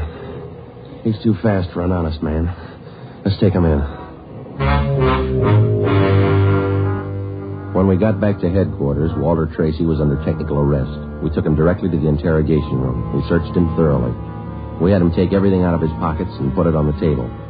Then we had him take all the money he had in his wallet, count it out, and hold it in his hand. What is all this routine? That's all the money you have on you? $47.17, right? Yeah. Okay, keep it in your hand. Ben, shake him down. All right, Tracy. Take off your coat, shirt, tie, and your shoes and socks. What kind of a pitch is this? I'm no hood. Take them off. 2 big cops. You're not pinning anything on me. I don't care what you do. Sleeves, pockets, lining. Nothing in the coat, Joe. Get his shirt. Take it light with the threads, huh? Costs money. How about the trousers, Ben? Let's see. Cuffs, pockets. No. Let me get the belt. Zipper on the inside of the belt? No, it's clean. Shoes are okay. All right, Tracy, let's see the soles of your feet. I hope you don't mind. They're dirty. Why don't you take a shower? Let's see. All right, Joe, nothing. Put your toes back on. Yeah, thanks. All right, you. What's your name? Huh? I said, what's your name? You telling jokes? Walter Tracy. You know that. Your real name. How old are you, Tracy? 27. Where do you live? No place. Just got in town a couple of days ago. Where are you from? Salina, Kansas. Where you been sleeping the last 2 nights? The park, Pershing Square. Clothes don't show it. Pretty natty. I had 'em pressed. Where? Down by the square. I don't remember. You ever been arrested before? No. Where'd you get this gun, Tracy, the one you pulled on us? I didn't know who you were. Could have been a couple of hoods. You kind of look like it. Where'd you get the gun? I won it in a crap game coming out on the train. Where'd you get the watch? Graduation present. You want to run a make on him, Joe? The gun and the watch? Yeah, I'll call him. Go on, check. You can't prove a thing. Pawn shop records, Gilmore. Gil, is Friday. Can you give me a make on a watch? Sure, Joe. Go ahead. Time Master, yellow gold, man's wristwatch. Okay.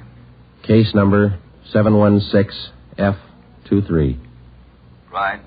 Movement number B351708. Got it. Okay. Now give me a make on this gun, huh? 32 S&W automatic. Serial number 579461. Okay. Call me back? Right. What's your station number? 2572. I'll ring you, Joe. Thanks. Having fun? What'd you do with all those jewels you stole? When do I get out of here? I don't think you're going to get out. You got nothing on me. How tall are you, Tracy? Get your tape measure. 5'9". How much you weigh? 140. I'm 27. My name's Walter Tracy. I come from Salina. I've been in town 2 days, and I don't know what you guys are talking about. You sound smart. You don't act it. And you're flying blind, copper. What'd you do with those jewels you stole? I don't know what you're talking about. What color are your eyes? I don't know. I'm colorblind. What color would you say your hair is? You colorblind, too? You ever been arrested before? Straighten out. He asked me that. I'm asking you. No. You ever done any big time? No. All right, I don't care if you level with us or not. We're going to make you on those prowl jobs, all 19 of them. Sure. You guys are smart. You got in Los Angeles 2 days ago, is that right? Yeah. You don't know anything about any jewel thefts. That's what I said. And how come your name and your handwriting's on the account books in 4 pawn shops in Los Angeles? It's not mine.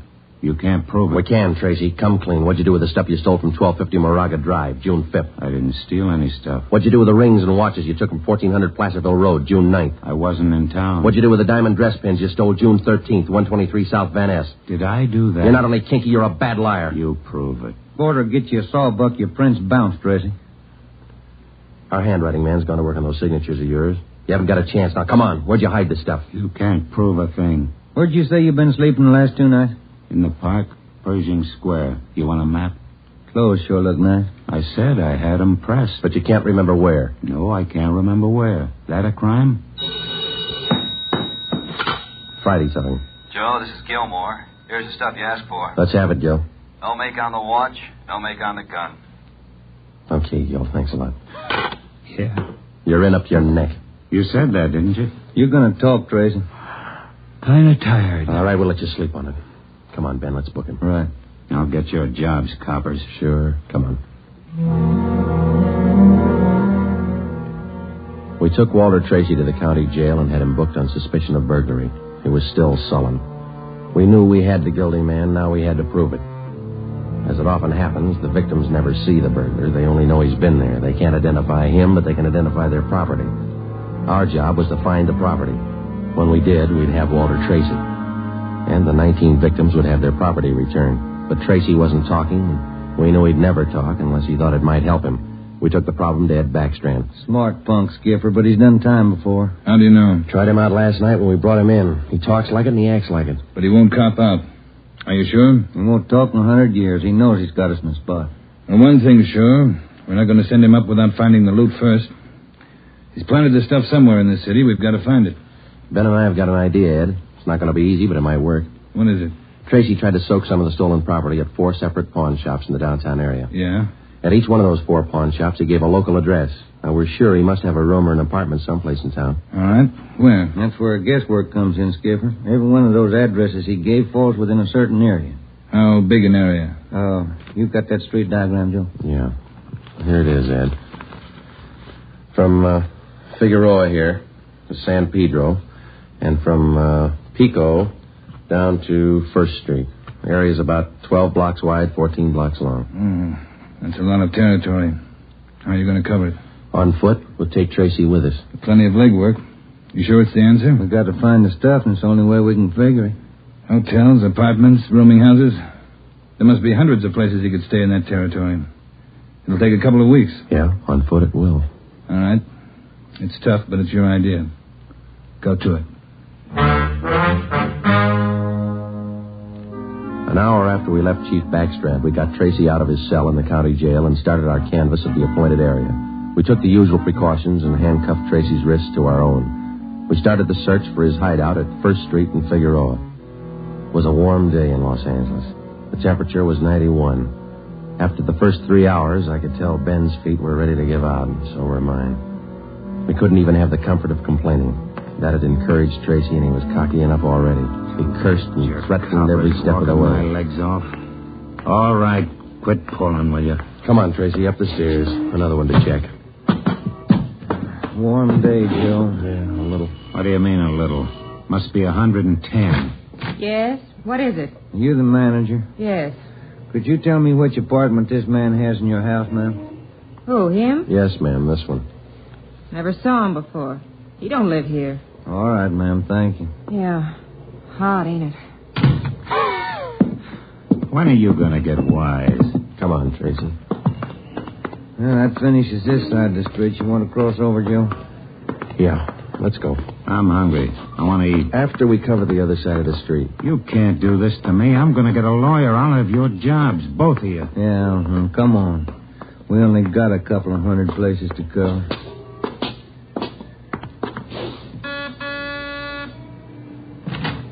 Hi, gents. What can I do for you? You the manager? I run the place, yeah. Which room does this man have in your place? Him? You made a mistake. He doesn't live here. All right, thanks. My feet are killing me. Wait till I get a lawyer. I'll burn both of you dumb cops. What do you think you're doing anyway? Making a guy... All that day and the day after that and the day after that, Ben and I, with Tracy handcuffed to our wrists, canvassed the designated areas, from hotel to hotel, from rooming house to rooming house, and the apartments, too. Every day our feet ached a little more, our pace slowed down, Tracy got more irritable, and the weather got hotter. The second day it reached a high of 92, the third day 94, the fourth day 94. Police regulations say plainclothes officers must wear a coat and necktie on the street at all times. We wore our coats and neckties. The search continued into the fifth day. Our pace got even slower. Ben and I started to lose heart. After a while, we forgot our object was to recover the stolen jewels. All we wanted was to find Tracy's hideout. We knew we were right. We knew Tracy was our man. It was a point of pride. Whether your feet hurt or not, you don't give in to a thief. Yes? What do you want?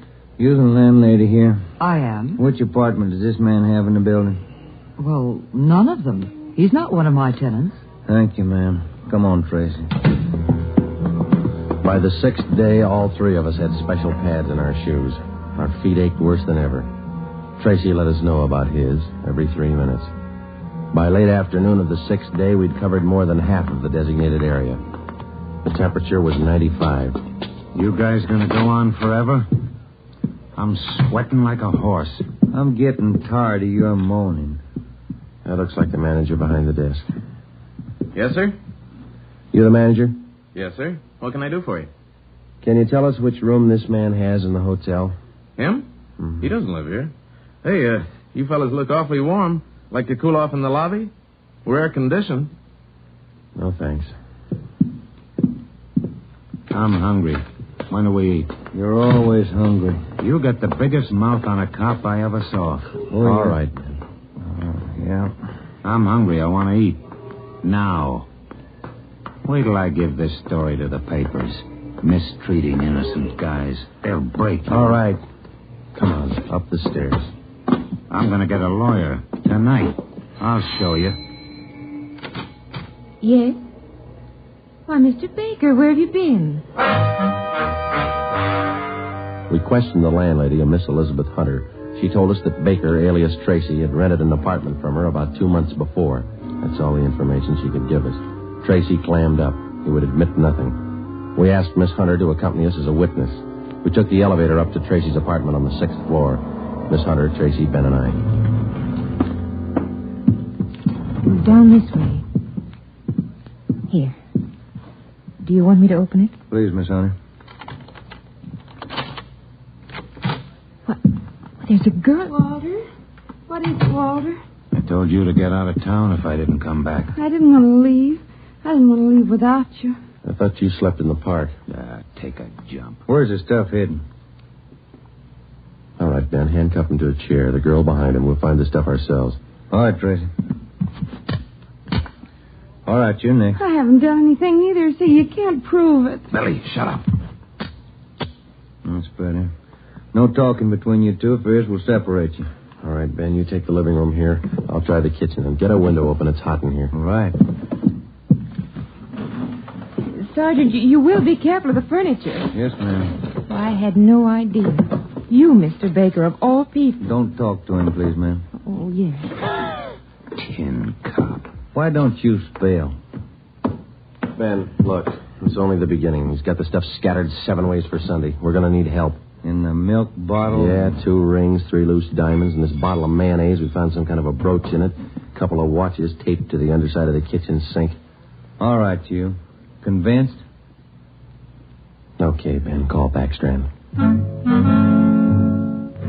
There was a definite possibility that Walter Baker, alias Tracy, had stored some of his stolen loot outside his apartment. We stood little chance of ever recovering it unless we got him to break. Ben called Chief Backstrand, and in 10 minutes he arrived at the apartment with another man from burglary detail, George Levine. Together we went over the 4-room apartment foot by foot. We found jewelry, watches, loose stones in every conceivable place. In cartons of cottage cheese, in jars of cold cream, in the garbage can, everywhere. Who's your girlfriend? All right, I'll ask her. What's your name? I said, what is your name? Billy. Billy Crawford. He didn't do anything. He didn't. All right, Billy. Maybe you can tell us. Where's the rest of the stuff he stole? He didn't steal. He didn't steal anything. Billy, shut up. Keep quiet, you. Ed, wait a minute. What? Just a minute. I want to look over here. Papers. Taped to the underside of that top drawer. What is it, Friday? No, you can't. You can't. Look at these. All right, you found them. I'll talk. No, Walter, don't. Parole papers. He's an ex-con. Yeah, I'll cop out. Don't do it, Walter. Billy, shut up.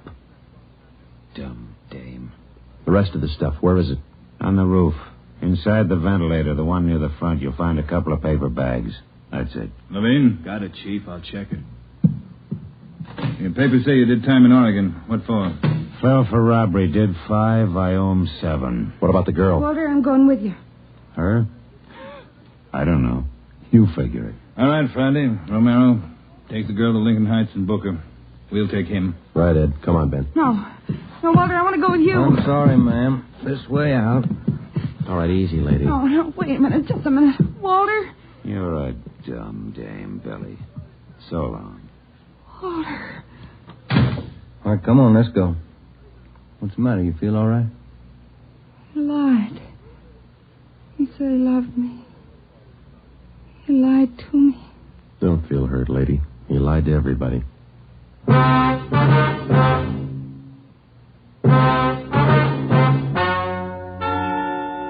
The story you have just heard is true. Only the names were changed to protect the innocent. Walter Baker, alias Walter Tracy, was tried and convicted on 3 counts of first-degree burglary and received the maximum sentence prescribed by law. He is now serving out his term in the state penitentiary. A hold has been placed on him by the state of Oregon, where he will serve out 7 years for violation of parole. Billy Crawford, Baker's accomplice, was tried and convicted of receiving stolen property and is now serving time in the state penitentiary for women. You have just heard the 11th in a new series of authentic cases transcribed from official police files. Technical advice for Dragnet is furnished by the Los Angeles Police Department.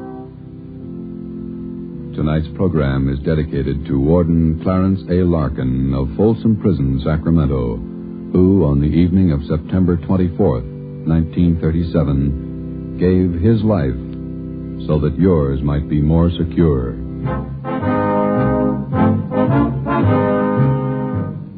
Dragnet came to you from Los Angeles. If you enjoyed tonight's production of Dragnet, you'll want to listen this Saturday evening to a pair of adventure shows featuring 2 well-known Hollywood personalities. You'll enjoy Brian Donlevy, star of Dangerous Assignment. Also on Saturday's schedule is Richard Diamond, private detective, as played by the screen's romantic tough guy, Dick Powell. Listen to both of these exciting programs this Saturday over most of these same NBC stations. This is NBC, the national broadcasting company.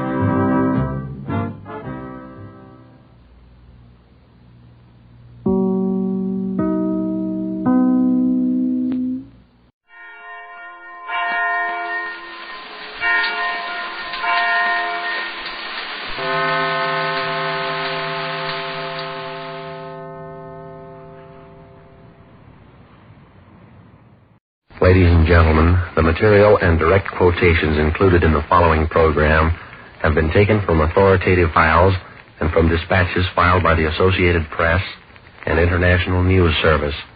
We present these statements without editorial comment. We assume no responsibility for their content. The American Broadcasting Company presents 1 out of 7.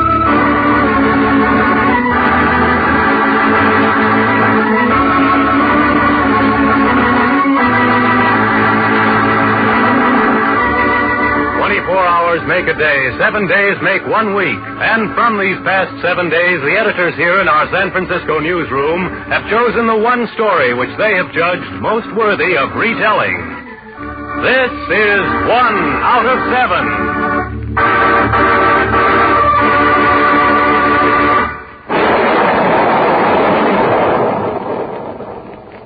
Theodore Gilmore Bilbo is an honorable man. As a member of the United States Senate, he is looked upon as such by the eyes of the law.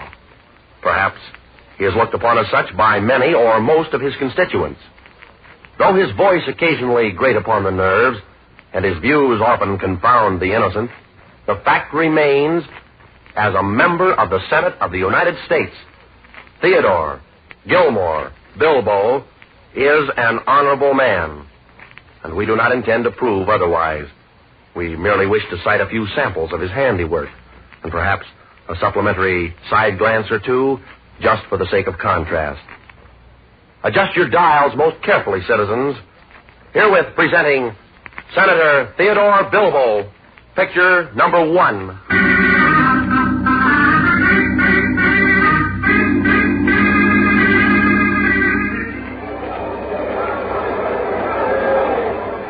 Scene, the chamber of the Mississippi State Legislature. Time, March 23rd, 1944. The speaker.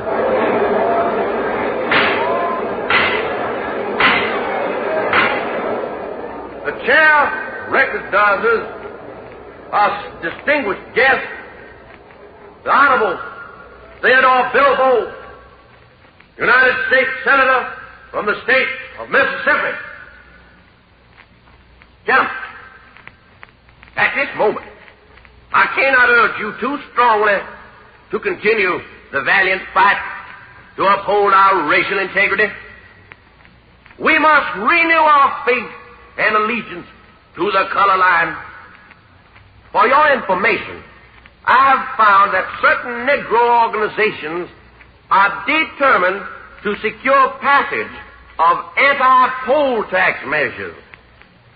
It's their first wedge toward the fulfillment of a dastardly equality program which Negro leaders have launched throughout the South and throughout the nation. That equality they must not and will not attain.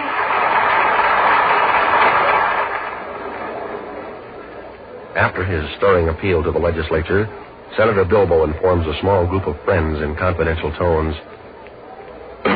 You know, gentlemen, I found out that a prominent national official asked southern colleges and universities to open their doors to Negroes. You know what I told him? Well, I'll tell you what I told him. I said, Negroes will never get into our universities. You Negro-loving Yankees can go straight.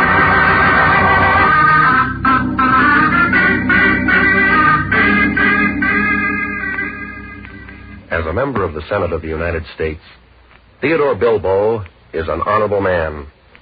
We do not intend to prove otherwise. Here is picture number 2.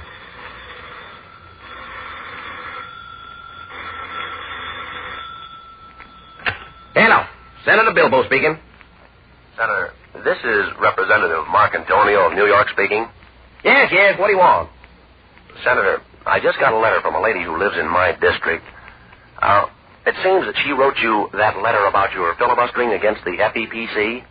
Well, she says she stated her case fairly, and she also says that as a reply, you wrote her one of the dirtiest letters possible. Well, yes, I think I did. Well, Senator, she also says you addressed her with the greeting, "My dear Dago." Is that correct? Of course that's correct. That's what I called her. She's a wop, ain't she?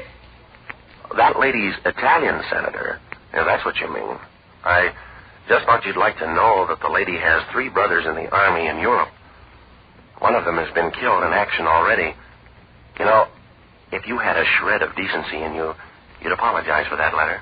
I'll never apologize why she's getting off light. Now, listen, she really would have been scorched if I was mad.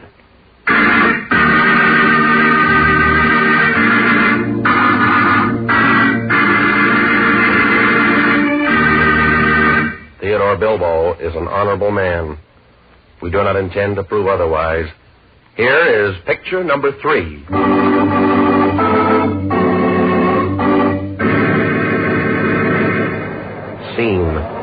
chamber of the United States Senate. Time, the 30th of June, 1945. Senator Bilbo is filibustering against passage of the Fair Employment Practices Commission. And during his prolonged dissertation to the gentlemen of the Senate, the following occurs.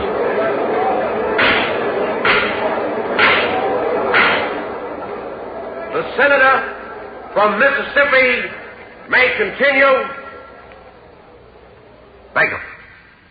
Gentlemen, I have been hearing much talk about the supposed bravery of our Negro soldiers. I have it on good authority and from some of the highest-ranking generals in our army that our Negro troops overseas are an utter and abysmal failure. They're just no good. And as for giving them a vote, why, they'd only sell their votes to the highest bidder anyway, so why give it to them in the first place?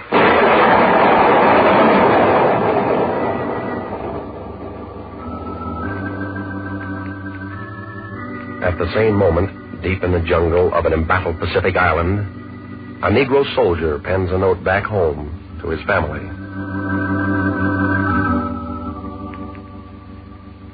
And maybe this works pretty hard, Margaret, but it's a job that you just have to do.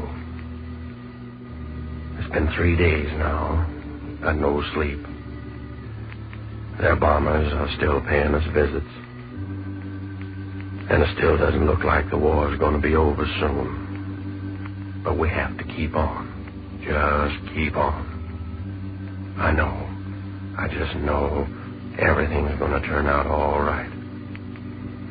And when we finally get back, the folks will realize what we've done. And I'll bet they look at us differently. You know, for the first time, they'll see that bullets can kill anybody. They'll see, black or white, when blood runs out on the ground, it's all the same color.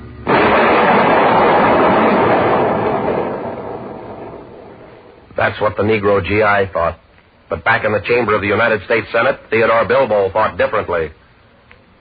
I have it on good authority, and from some of the highest-ranking generals in our army, that our Negro troops overseas are an utter and abysmal failure. When Senator Bilbo made that statement, he was standing under the roof of the United States Senate. It is very safe in the United States Senate. A bomb hasn't fallen there for quite some time.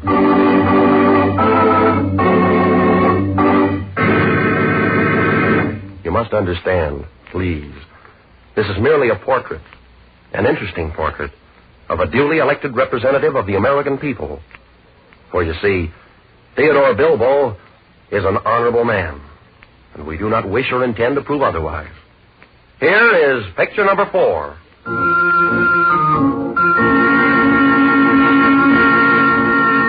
Though the senator has firm convictions on certain subjects, there is seen a mounting tide of sentiment equally firm, equally convinced that the senator errs.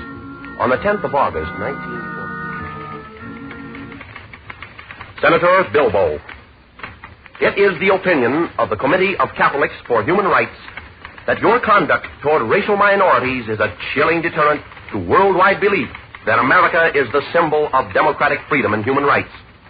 In a recent statement to the press, you attacked the Jewish people of the United States on the grounds that their race had damned and crucified Christ.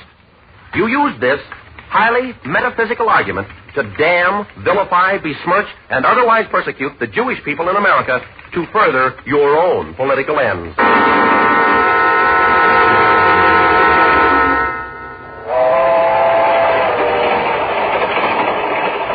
By lucid contrast, a few days after his attack on the Jews, Senator Bilbo is stricken suddenly with a strange ailment. He is put aboard a train and speeds northward for treatment. And is it not strange that the senator demands to be taken to the Mayo Clinic? Is it not strange when you consider that the Mayo Clinic was founded and operated by the Mayo brothers, 2 members of the Jewish race professing the Jewish faith?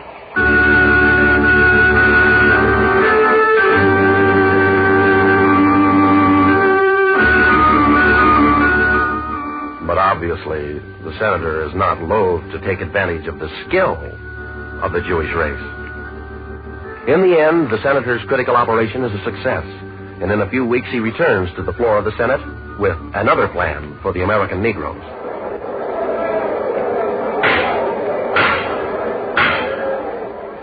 Gentlemen, for the best interest of the nation and all concerned, I believe a colony for American Negroes should be established on the west coast of Africa, bordering the state of Monrovia. Because of the exigencies of the times, any Negro who is race conscious and smart should be ready and more than willing to settle down in such a colony in West Africa.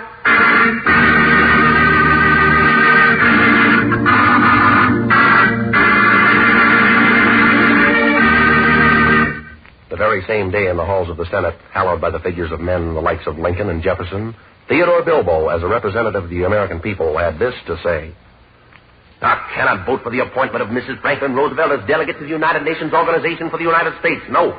She is a woman who has professed friendship for the Negro elements in America. She has no place representing us abroad.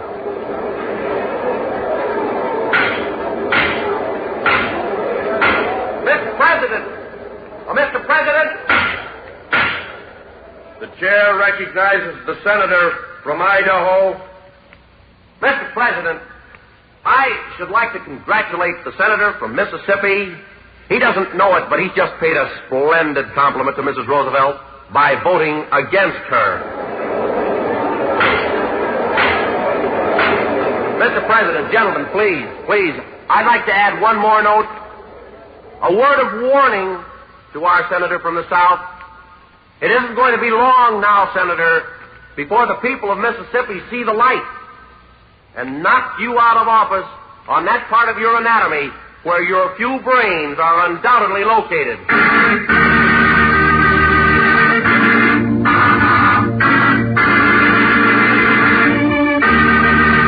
You must understand, please, this was merely a portrait, an interesting portrait of a representative of the American people. For, after all, Senator Theodore Gilmore Bilbo is an honorable man. He is looked upon as such by the eyes of the law.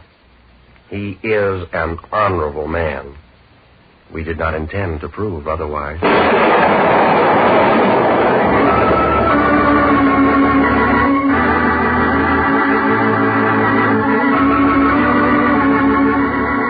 The script for 1 out of 7 is written by James Edward Moser. Gil Dowd is the producer, and music by Otto Clare at the Hammond organ. The material used in tonight's program was taken from authoritative files and from dispatches by Associated Press and International News Service.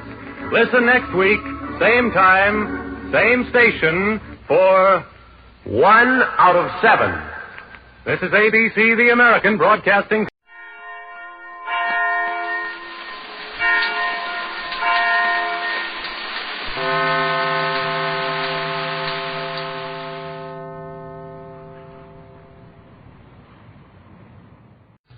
Here's another in NBC's great parade of new shows.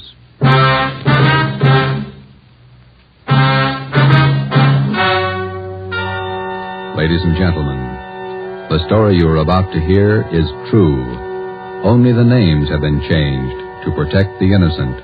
NBC brings you Dragnet.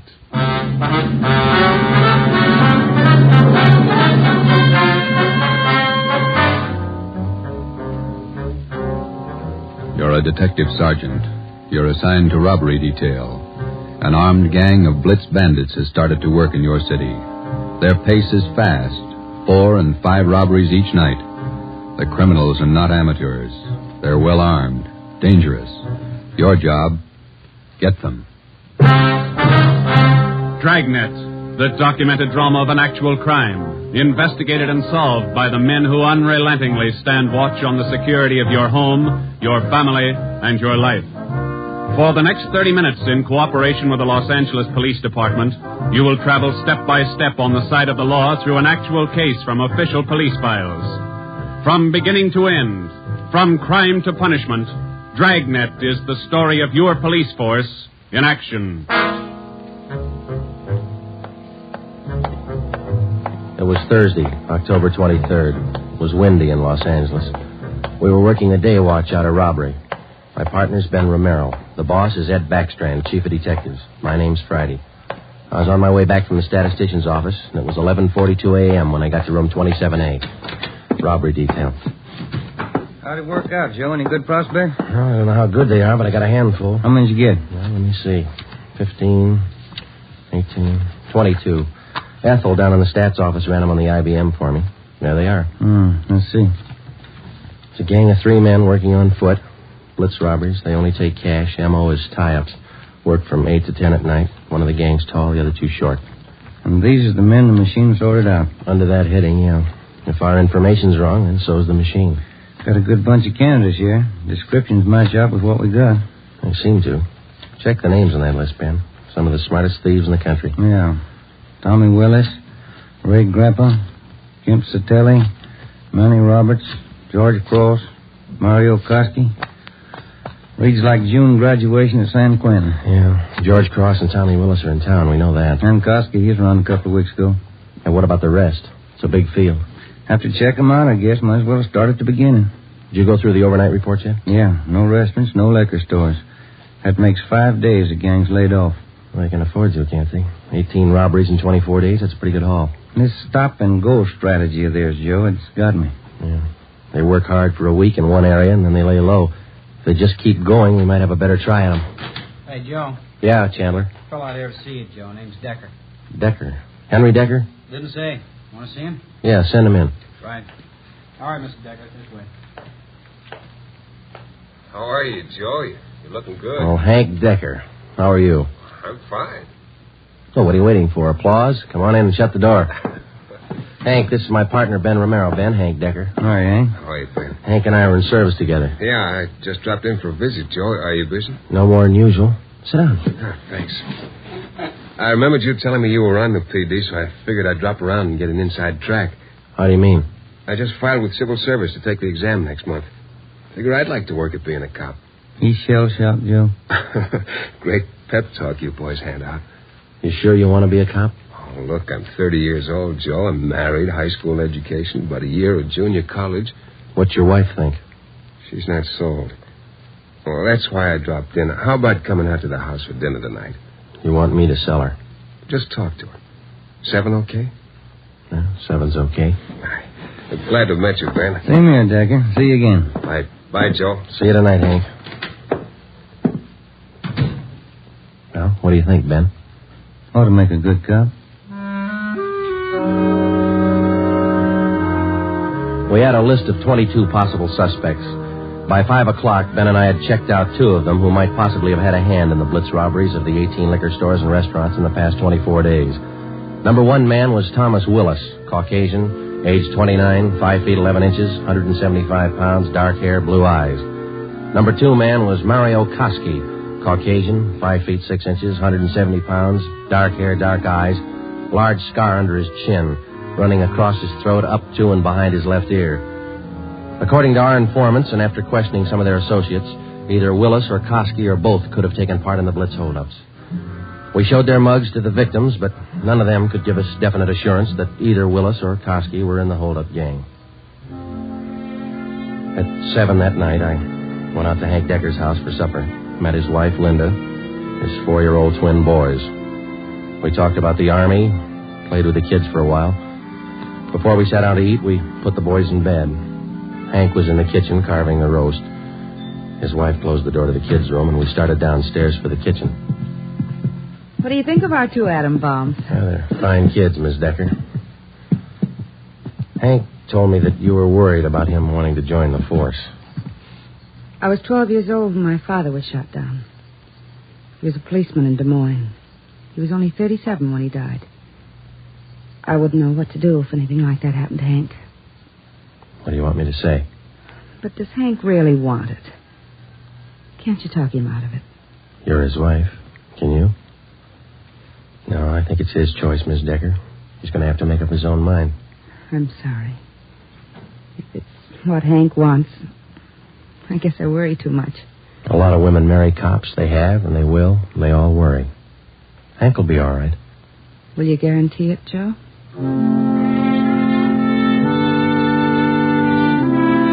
During the next month, I heard from Hank Decker only once. He was studying hard. During the same month, Ben and I were working hard, trying to find some kind of a concrete lead to break the Blitz gang. There had been no subsequent holdups which seemed to tie in directly with the gang or its operations. From the list of possible suspects which Ben and I made up, 18 names had been eliminated for one reason or another. Either they were in jail at the time of the robberies, out of the Los Angeles area, or out of the state. But 4 names remained: George Cross, Tommy Willis, Mario Koski, Julian Brock. During the latter part of the month, George Cross was booked on a minor charge, and we questioned him at that time. He showed no knowledge of the holdups. Nearly 2 months after the robberies were committed, Ben and I were still without a solution as to the whereabouts of the gang. Never known a Blitz gang like this way before, Joe. Once they get wound up, they usually go until they're caught. Yeah. Did you get out those telegram checks to the east yet? Last night before I went home. Sent out all 3. Willis, Koski, and Brock. I'd like to find just one of them. Chicago might have something. That's Koski's old hangout. Willis, too. What about Brock? He's from Kansas City, isn't he? Yeah. I got a wire, too. Might have an answer from one of them tomorrow. That's a slow job. We'll have to wait it out. Guess so. No follow-ups from the victims we talked to. I'll get it. Robbery Friday. Oh, hiya, Joe. Hank Decker. Congratulate me. What for? Just passed my written exam. Got the letter this morning. How about that? That's fine. When do you take your physical? Oh, not till the end of the month. Next week I take the oral and agility tests. Then the physical. If I get by them, I'm in. Well, you're going to have a full month at the police academy after the test. There's a lot of work, Hank. Oh, it can't be any worse than these tests. It's a tough 30 days out there on the Hill. Law, court procedure, evidence, combat firing, target practice. You'll have to wade through all of them. You ever going to have anything encouraging to say? Yeah, when you graduate. I won't count on it. How's the job going? Slow. How's your wife feel now? About taking the job? Uh-huh. A little better. She said to say hello. Okay. Keep us posted, huh? I'll do that, Joe. Right. Bye. Hank passed his written test. Sure anxious. Brandy, Romero, got a minute? Yeah, Skipper. Come on, Joe. You got something, Ed? Yeah, those Blitz robberies you're handling. Not having much luck. We were. Gang's disappeared. Not a trace of them so far. They leave town? Well, we're not sure, Ed. We don't even have a good description. We're guessing most of the way. What are your guesses? You've had a couple of months to make them. 12 of the holdup victims we talked to told us definitely that there were 3 men in the gang, 2 of them short, 1 of them tall. We've just been working from there. All 3 of them have dark complexions. Started with 22 possibilities and got it weeded down to 4. No, wait a minute, 3. Yeah. Tommy Willis, Mario Koski, Julian Brock. Willis and Koski are Eastern Hoods. Brock's from the Middle West. And where are they now? Haven't showed their faces around town. We're checking some of the cities in the east. That's about all we got, Skipper. Not much for 2 months' work. Thieves can't be that smart. Right now they are. We've sounded out every lead we had, Ed. We're doing our best. Either of you ever hear of a man by the name of Al Mishikov? No, I don't think so. Chicago gunman in the old days, wasn't he, Ed? That's right. I thought he was doing time in Joliet. Paroled last year. Got a tip he was spotted on East Broadway night before last. You figured it might tie in with our job? I don't know. Find out. If I remember right, Mishikov's brother used to be pretty friendly with Mario Koski. I helped send both of them up 13 years ago. Same rap, robbery. Was that all you heard, Ed? Somebody spotted Mishikov? That's all. If you can track him down, you might get some kind of a lead. That's more than you got now. That night and for the next 2 nights following, Ben and I had dinner downtown instead of going home, and then we spent the rest of the night covering the lower end of the city in search of Al Mishikov. We got more than a dozen leads on where to find him from some of our informants, but none of the leads paid off. We kept missing him. No one knew where he was staying. No one knew, or no one would tell us. Worst thing about this job, Joe, legwork. We must be averaging 10 miles a night. My feet say 20. Almost midnight. Here's McCarthy's place. Let's try it. Right. Let's go down to the end of the bar, Ben. Yeah. Hiya, Ben. Didn't see you come in. What's new? Oh, not much, Bert. Meet my partner, Joe Friday. Hiya, Friday. What do you fellas have? Looking for a guy, Bert. His name's Al Mishikov, Chicago. You heard anything? He was in here earlier tonight. Couple of guys with him. Are you sure? What do you look like? 6 feet, about 45, I guess. Big build. Sounds like him, all right, Joe. Is he staying in the neighborhood, Bert? Down here, I don't think so. Most of those big-timers stay uptown someplace. You looking for Mishikov? I'd like to talk to him. How long ago was he in? Oh, about 8 o'clock. A couple of guys with him. They were talking about driving out to the airport. Something about Las Vegas. There's an 840 plane for Vegas, isn't there, Ben? I think so. 840, 850. I can't recall which. Bert, do you remember the exact time they left? Exactly. No. Say, there's one of the fellas that was with Mishikov down there in the middle of the bar. Which one, Bert? There. One with the sandy hair. Big chin. See him? Yeah. Want to talk, Joe? Come on. And Judge, you know what he said? He said when he was in Vegas last week... Pardon me. Killing. Yeah, that's... Pardon me. I'd like to talk to you a minute. Yeah, who are you? Police, Sergeant Friday. Oh, have a drink, Sergeant. No, thanks. I said I wanted to talk to you. Square John, huh? Wait a minute, George. Square John wants to talk to me. Come on outside. We can talk better out there. I ain't done nothing. What's the pitch? I got a right to know. Let's go. Outside. Maybe I don't want to go outside. I think you better. Come on. All right. Quit shoving, you dumb cop, shoving people around. What are you trying to do here? Every sausage. All right, down this way. Car's parked up the next alley, Joe. Hey, look, what's this all about, huh? I got a right to know. You were seen with Al Mishikov tonight. Where is he? Who? Al Mishikov. You want us to spell it? I don't think you can spell your own name. Nobody's asking you to play smart. Where's Mishikov? Out of town. What do you care? Here's the car. All right, inside, you. No. Look, you got me wrong. I ain't done nothing. Where's Mishikov? You and some other guy drove to the airport with him tonight. Let's have him. I'm clear, I tell you. I just drove out with him, that's all. Where'd Mishikov go? Vegas. Took the plane for Vegas. When? About 8:30, 8:45. What's up, anyway? Who's the guy traveling with Mishikov? Nobody. Who's the guy traveling with Mishikov? Koski. I just met him tonight. Mario Koski, is that the guy? Yeah, I'm level and I ain't done nothing. Ben, get to a phone, call the office, contact Las Vegas police. Ask them to pick up Koski and Mishikov. When we got back to the office, we questioned the man we had picked up for almost 2 hours. His name was John Delmar, an ex-convict. He'd been paroled from Folsom Prison 2 months before after serving 3.5 years for burglary. He said Mishikov was looking for a man to work with him and Koski. He didn't specify the work. Delmar said he refused the offer, but they parted on friendly terms. He said Koski and Mishikov told him that they were going to Las Vegas for a few days, then return to Los Angeles. But when Ben and I checked back with the Las Vegas police the next morning, they reported that nobody answering the description of either Koski or Mishikov was seen arriving or leaving the airport. We checked with the airlines and sent inquiries to law enforcement agencies throughout the entire area. No sign. 3 weeks went by. Still no sign. Nothing in the overnights, Joe. No, not a thing. Oh, yeah, same here. Reno, Sacramento, San Francisco. Nobody's seen them. They've got to come out sometime. We can wait. Yeah, we can wait. Gets on your nerves. Let's check with Backstrand. Maybe he's got a job for us in the meantime. You're getting as eager as your friend Hank Decker, Joe. Incidentally, how'd things turn out for him? He passed all his exams, putting in his month's training at the academy now. He should do all right. Hiya. Hi, Mike. Skipper busy? Not in his office. Won't be in till afternoon. What's the matter? He's got a lecture at the police academy this morning. Thanks, Mike. Come on, Ben. Ben and I drove out to the police academy near Elysian Park. We went out to check with Ed Backstrand on the Blitz robberies, not to listen to his lecture. When we walked into the classroom, he was just finishing up, so we sat in the back of the room and listened.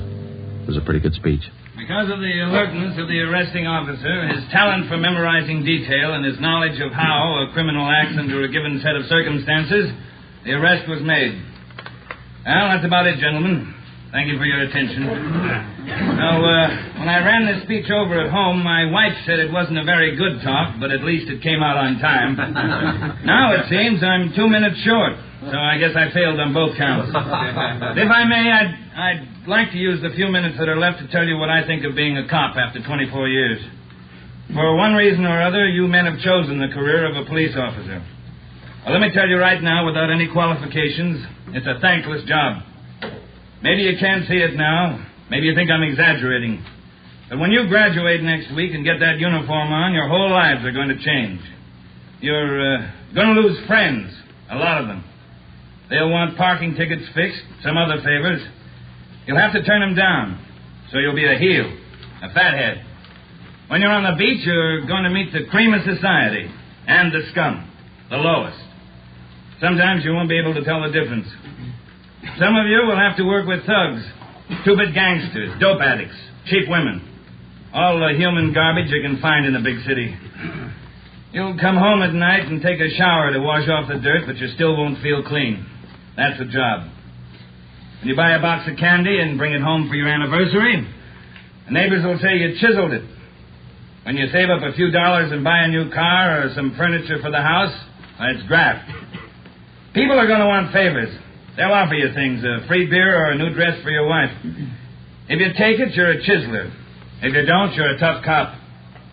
Well, here's a piece of advice. Take nothing from anyone, no matter how good a friend he is. Pay for everything you get and don't ask favors. Treat everybody alike, no matter what they look like or what they believe in. You don't play favorites. There are going to be times when a few men in the department get out of line.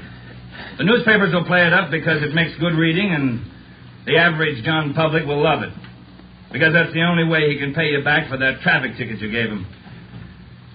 Being a good cop is a hard job, but it's a good one. Let me warn you just once more. It's one of the most thankless jobs on earth. That's all, gentlemen.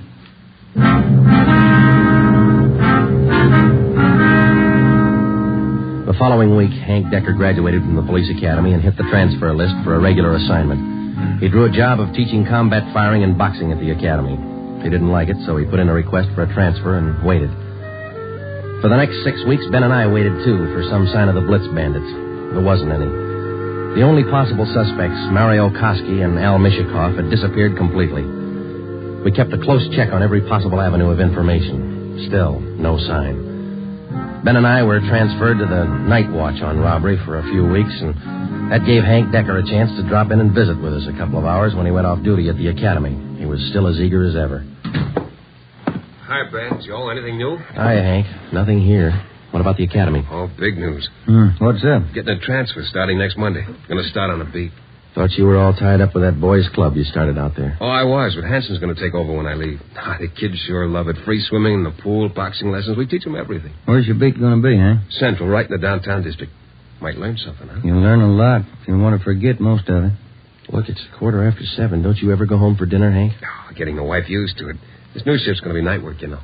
Wait till you're on it for a year, and then you tell us how you like it. A year? I want to be in the detective bureau after a year. Well, you're not even going to last a year. If you don't get home to dinner, your wife's called twice this week already. She calls me. Okay, when did she call tonight? She hasn't yet. Oh, I guess I better head her off. Let me know if anything breaks, huh, Joe? I'd like to tag along. Okay, Hank. Well, on your way. Okay, good night. So long. Good night. Yeah. How eager can you get? Were we like that when we started? Not me. I never had that much energy at one time my whole life. Hot shot, Joe. I'll get it. At 767 East Broadway, a liquor store, 211 and Sluggy. At 767 East Broadway, a liquor store, 211 and... 767 East Broadway, 211 liquor store. Let's go.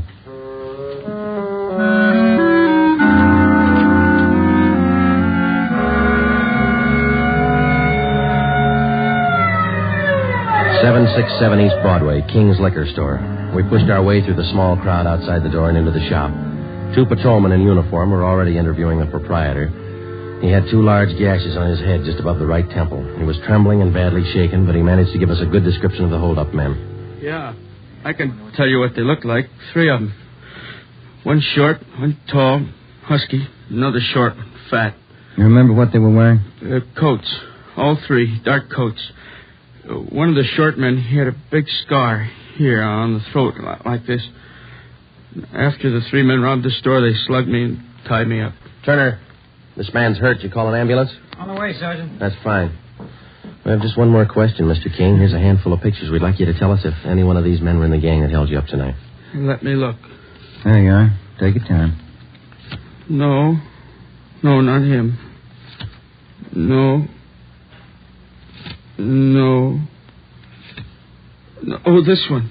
Here. He took the money from the register. Would you look through the rest, please? Are there any more?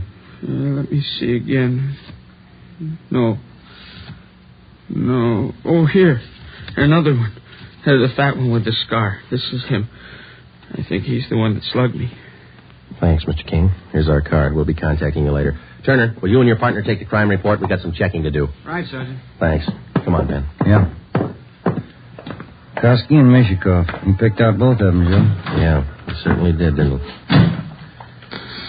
Attention all units. Attention all units. Wait a minute. The southeast corner of Broadway and East 3rd, a liquor store and restaurant, 211, code 3. All units, the southeast corner of Broadway. Come on, Ben, let's roll. and East 3rd.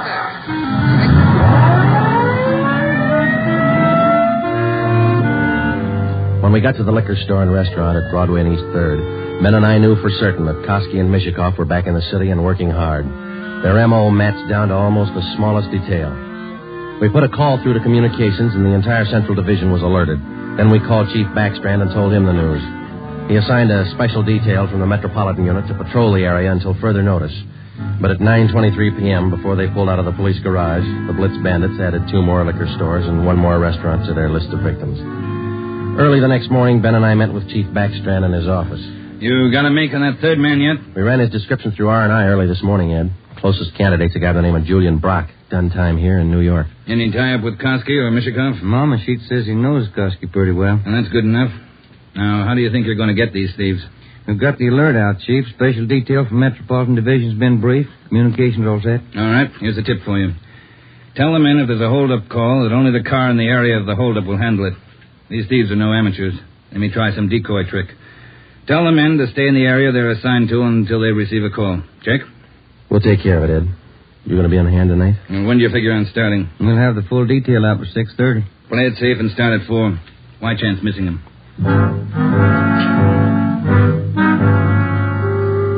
At 3:30 that afternoon, we left the police garage with the special detail from Metropolitan Division, and we started to cruise the central area. We weren't looking for any action the first few hours, and we didn't get any. The 5 o'clock traffic in the downtown area was heavy as usual. Hope that gang holds off till after 6. We couldn't get out of this traffic if our lives depended on it. Well, we'd probably do better on foot if it wasn't for radio contact. Control 4 to 80K. Control 4 to 80K, your location. Get it, will you, Joe? Yeah, wait till I get the mic. 80K to Control 4. 80K to Control 4. Our location on Spring Street between 2nd and 3rd. 80K, stand by. 80K, call your office code 2. Call your office code 2, KMA 367. 80K to Control 4, Roger, KMA 367. Yeah, now what do I do for a parking space? You know, you're lucky. That guy up ahead there, he's pulling out. Good, that hasn't happened to me in 6 months. Okay, hold on, Ben. I'll be back in a minute. Yeah.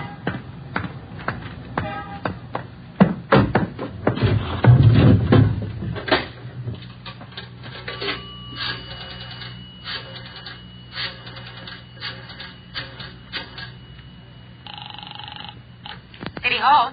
2511. 2511. Robbery, Chandler. This is Friday, Bill. You want us? Yeah, just a minute, Joe. Chief wants to talk to you. Hello, Friday. Yeah, Ed. Cruiser car just brought in a guy answering the description of Mario Koski. Yeah? Get over here right away and question the guy. If it is Koski, we can all go home early. Ben and I went back to the office and questioned the man who gave his name as Conrad Larkin. He was Koski's approximate height and weight, same color hair, same color eyes. The resemblance to Koski's picture was evident. We questioned him thoroughly about the Blitz robberies, and then we checked out his fingerprints. The coincidence was hard to overlook, but we were satisfied. The man was not Mario Koski. There was a phone message on my desk to call Hank's wife. I called her, and then we checked with Chief Backstrand again and started for the police garage. It was 10 minutes past 6. Hey, Ben, Joe, wait a minute, will you? Oh, hi, Hank. What's all the excitement? I heard about those jobs last night, the Blitz gang. How about tagging along tonight? What's the stare? Well, suit yourself, Hank. Plenty I do home for dinner. I told the wife I'd eat out tonight. You sure you're not due home for dinner? No, not tonight, Joe. Did you have any luck yet? Not so far, Hank. Maybe later on tonight. Come on, here's the garage. How close did you come to the gang last night? Not close enough. 2 steps ahead of us all the way.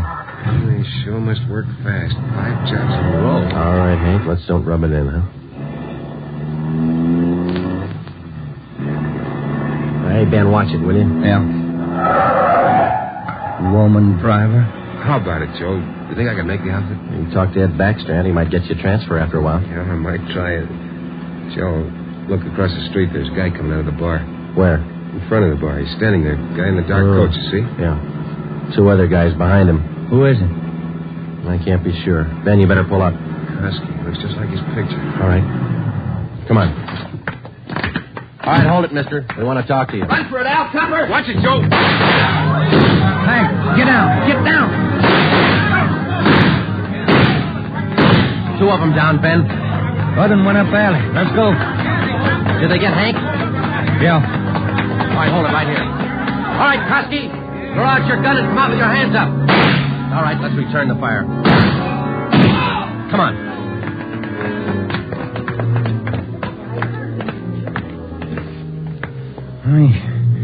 He had his chance. Yeah.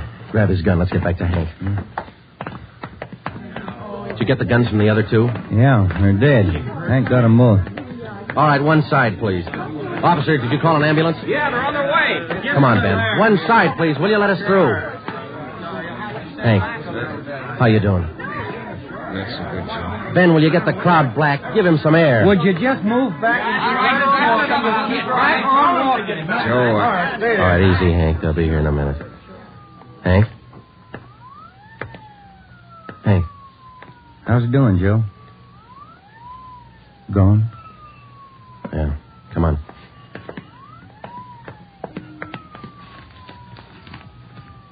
What have you got, Joe? Phone message from Hank's wife. For you? Yeah. Did you return the call? Before we left the office. What was it? She wanted me to remind Hank. He was due home for dinner at 7 o'clock.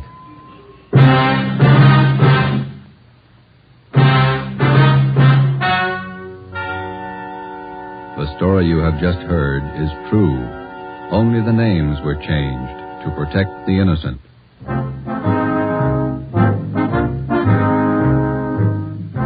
You have just heard the 12th in a new series of authentic cases from official files. Technical advice for Dragnet is furnished by the Los Angeles Police Department. Tonight's program is dedicated to Patrolman James Frank Goggin of the Cleveland Police Department, who, on the morning of January 13th, 1939, gave his life so that yours might be more secure.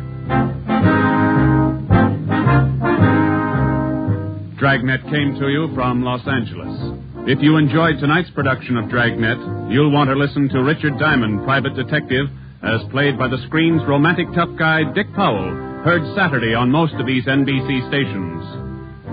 This is NBC, the national broadcasting company.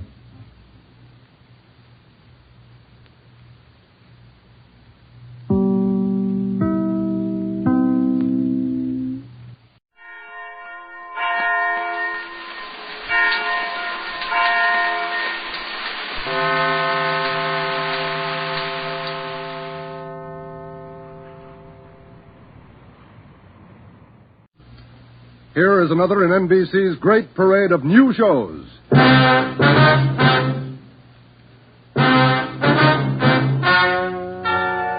Ladies and gentlemen, the story you are about to hear is true.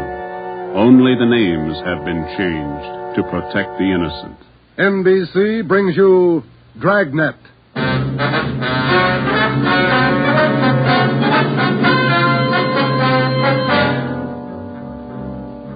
You're a detective sergeant. You're assigned to auto theft detail. In 3 months, more than 250 cars have been broken into. Property mounting well into thousands of dollars has been stolen. 2 youthful members of the gang have been apprehended. The all-important brains of the criminal ring, the leaders, are still at large. Your job, get them. Dragnet, the documented drama of an actual crime, investigated and solved by the men who unrelentingly stand watch on the security of your home, your family, and your life. For the next 30 minutes, in cooperation with the Los Angeles Police Department, you will travel step by step on the side of the law through an actual case from official police files. From beginning to end, from crime to punishment, Dragnet is the story of your police force in action. It was Monday, March 2nd. It was cold in Los Angeles. We were working the night shift out of auto theft. My partner's Ben Romero. The boss is Ed Backstrand, chief of detectives. My name's Friday. I was on the way back from the interrogation room, and it was 10:58 p.m. when I got to room 26, chief of detectives' office. Real tough kids, aren't they? Yeah, they won't admit a thing. Now, sit down. Thanks. When'd you pick him up? About 8:30 tonight in the parking lot behind the Star Theater out on Sunset. He was lifting the radio out of a 48 convertible. He's had lots of experience. The report says you picked up a 19-year-old girl with him. She was waiting for the guy in a parked car across the street from the theater. Car was full of loot. The first real break we've had on those auto burglaries in 3 months, and it's no good to us. Neither one of them will talk. They won't even admit they know each other. You run makes on them? Just did. We've been questioning the boy for an hour, getting nowhere. What's his name again? Freeman, Stanley Freeman. Oh, yeah. Age 20. Address? Butte, Montana. Down here for a vacation. He doesn't lie very well, Ed. He's never been to Butte, Montana in his life. Knows less about the town than I do. Well, get to him. Right, Ed. Where'd you put the girl? We had a policewoman take her to our office. We can talk to her when we finish with the boy. Now, what's her story? Hasn't any. She won't even open her mouth. 19 years old, probably needs a good spanking. Now, get him to talk. Right.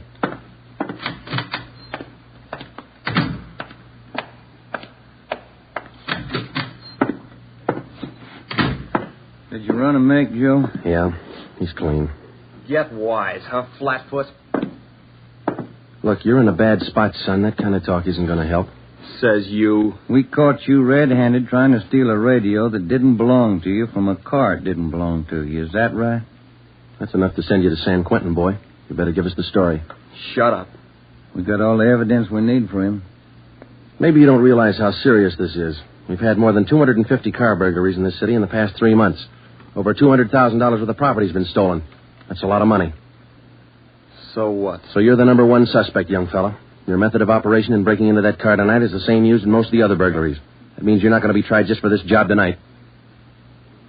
What are you getting at, Flatfoot? Listen, son. In the state of California, breaking into a locked car is a felony. You can go to state penitentiary for that. And we're going to file a complaint of burglary with the district attorney in the morning. You say you're from Butte, Montana. All right, I don't believe you, but we'll make sure. Ben, go down to our office and call the news photographers. Stanley here is going to have his picture on the front page of every newspaper in Los Angeles tomorrow. Right, Joe? No. You can't. I won't let you. I got my rights. What's the matter, youngster? Everybody wants his picture in the paper. Yeah, well, I don't. I won't let him. We got your picture already for him, remember? They took it when they fingerprinted you. You can't use it. You can't. I'll get a lawyer. Reporters will be over in a couple of minutes. We have to give them your story and your picture, too. This one. You won't. You won't. Give it to me. All right. Give it to all me. right, Freeman, get your hands off him. Now, sit down. All right. Now let's have it straight. Don't let him use the picture. Don't let him. You can't. You can't. We got to have the truth, son. Now, look, you're 20 years old. You know right from wrong. You'll have to take your medicine. If you cooperate, we'll do all we can to help. Oh, I live out in the Wilshire district. All I wanted was a little extra money. We didn't take much. We didn't think it was so wrong. It was stealing, Freeman. You know that's wrong.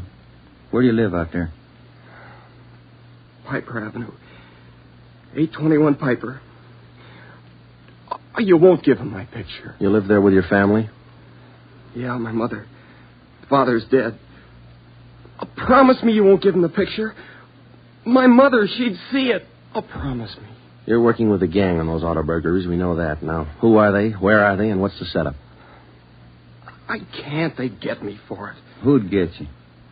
I can't tell you. I can't. Who's your girlfriend, Stanley? The one you were with tonight? Joanne Miller. Where does she live?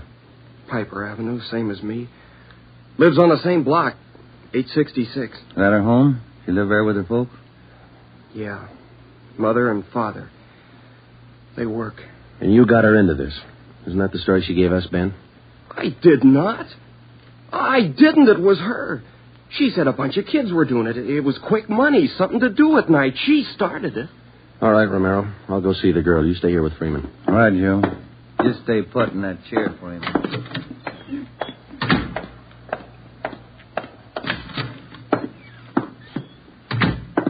Hi, Marge. Hello, Joe. You and Romero handling this case? Yeah. I'd like to talk to the girl a few minutes, Marge. Will you stand by? Right, I'll sit over here. Thanks. All right, miss. What's your name, age, and address? I told this lady cop 15 minutes ago I'm not saying anything. All right, then we'll tell you. Your name's Joanne Miller. You live at 866 Piper Avenue. You live with your father and mother. Both of them work. You're a liar. That's not me. You're 19 years old. You live on the same block as your boyfriend, Stanley Freeman, and you're the one who got him mixed up in this gang. Isn't that right? No, it's not right. It's not. I didn't do anything. Well, that's only half the story. Freeman told us everything. You want to hear the rest? No. Stan wouldn't tell you. He wouldn't. He told us how you got him mixed up in it. Quick money. That's what you told him, didn't you? No, it was him. I can prove it. The rest of the kids will tell you. He got me in this. Ask them, they'll tell you. It was Stanley and Fred Milford and George Jansen. They started it, all three of them. All right. Will you tell the story to a police stenographer? I'll tell him everything. He's not blaming this on me.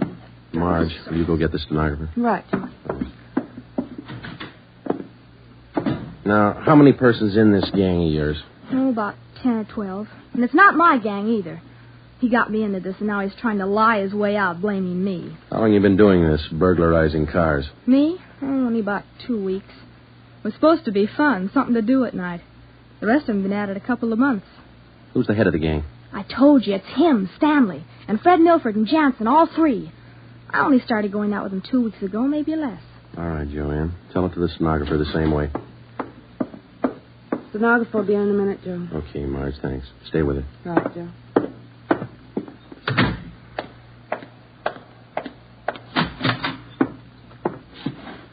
Just about a closed case, Ben. Girl gave us a full confession. She didn't. Oh, you're not tricking me again. She didn't. She told us you're one of the leaders of the gang, Stanley. Said you got her into all this. The other two are George Jansen and Fred Milford. About a dozen kids in the gang, all of them about your age. Isn't that right? She's lying, can't you tell? She's lying. She got me into the gang. Well, she did. She's Milford's girlfriend. Ask her. Oh, she can't lie out of that one. She got me into it. I can prove it. Who's the real leader of the gang? Milford. He started it. He organized the whole thing. He collects the stuff we get, and he delivers it. Jansen helps him do it. What do you mean he delivers the stuff? Where does he deliver it? Oh, somewhere in Dogtown, I think. Down around South Main, near the railroad yards. Who's it delivered to? Oh, I don't know exactly. I heard Jansen mention the name once. Myra, he said. It's supposed to be a big secret. Myra, that's all I remember. Where does Jansen and Milford live? Well, Jansen rooms down on East Flower. 1042, I think. It's a rooming house. And Milford lives 2 blocks over from me on Quincy. 234 Quincy. He lives with his grandmother. Got that, Ben? Right.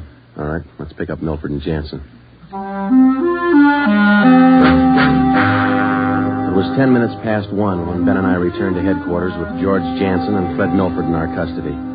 In Jansen's room at 1042 East Flower Street, we found 2 fur coats, a box full of new car accessories, an S&W 38 revolver, and a .45 automatic. When we picked up Fred Milford at his home, we discovered 5 deluxe car radios hidden in the garage, plus a valuable assortment of cameras, cigarette lighters, and clothing. Both Jansen and Milford refused to talk, but when we got them to headquarters and showed them the signed statements of Stanley Freeman and the girl, Joanne Miller, they broke.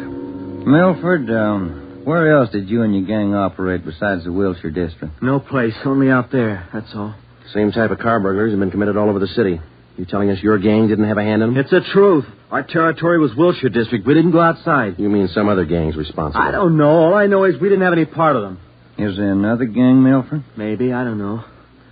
You find out. It's none of my business. It is your business, Milford. You admit you and your gang committed 55 jobs in the past 3.5 months. That leaves about 200 jobs to be accounted for. That's right. You figure it out. We have figured it out.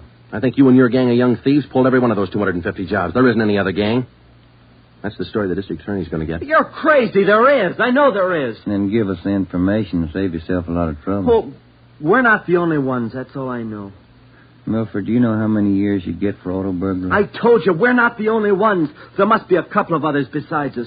Vince Mahoney, he's got a gang. Where does Mahoney operate? West Hollywood and Beverly. Where's he live? I don't know. Honest, I only met him a couple of times. Where'd you meet him? I don't remember. Where'd you meet him, Milford? Delivery. I met him down at the delivery place a couple of nights. When you delivered the property you stole from cars, is that right? Yeah. Where was that? Down by the railroad yards. Where? Chavez Street. It's a little alley off East Main.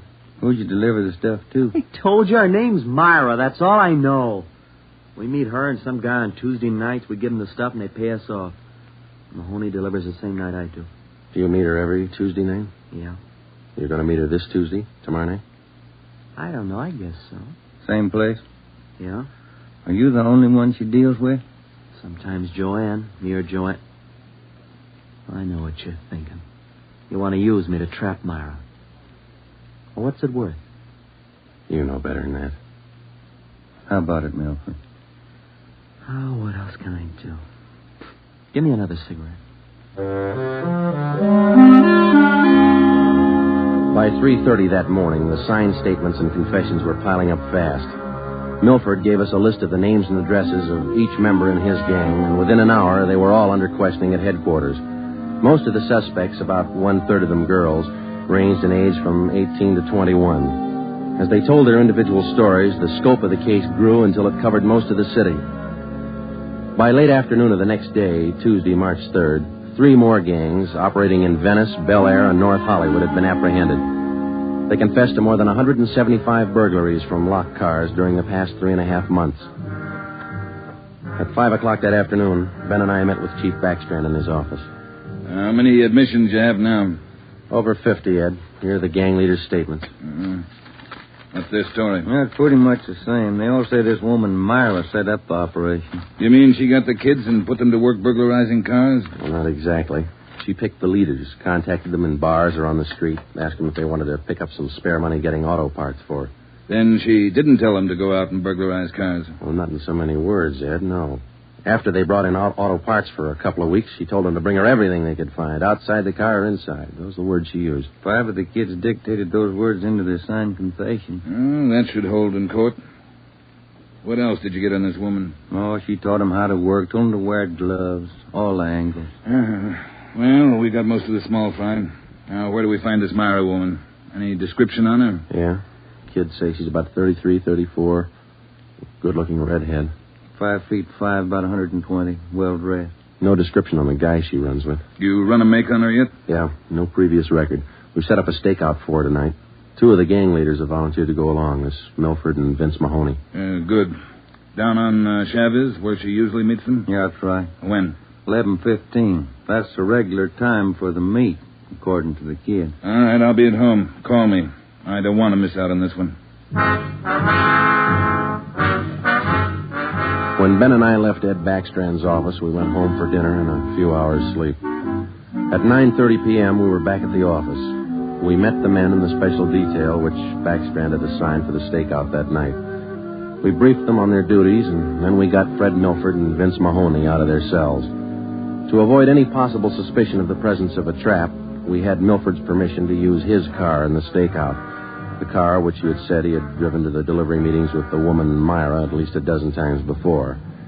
We arrived at the stakeout area, Chavez Alley in East Main, at 9:58. The meeting was scheduled for 11:15. The moon was out, but the sky was overcast, and there was a cold wind blowing from the east. Hey, what time you got, Sergeant? About 10. Why, Milford? Getting nervous? No, I'm just wondering. How are you cops going to rig this thing? In just a couple of minutes, we're going to plant you 2 in Milford's car parked up there in the alley. Now, you stay there until Myra shows up. We'll do the rest. Yeah, I know, but what'll we say? Suppose she asks for some stuff. We ain't got any. You won't need any. You won't have much time for talking. Suppose she wises up. Maybe she'll pull a gun. Maybe. Does she carry one? No, never saw her with one. Don't worry, Milford. We'll make sure you're not in danger. She's got an awful temper, that redhead. Got mad at me once when I squawked at the prices she was paying us for radios. What was she paying you, Mahoney? An 8-tube radio, good shape, $7. She got all the gravy and you got all the grief. You're not kidding. Joe, are you? Yeah, Steve. What do you got? Well, the men are all staked out, Joe. Got the area covered from every angle. All right. You got an extra man to stay in Milford's car? I'll handle that myself. Fine, thanks. Okay. All set, Joe? Yeah.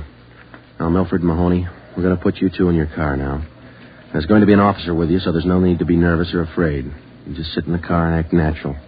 When this Myra drives up, don't leave the car. Have her come to you. You got it?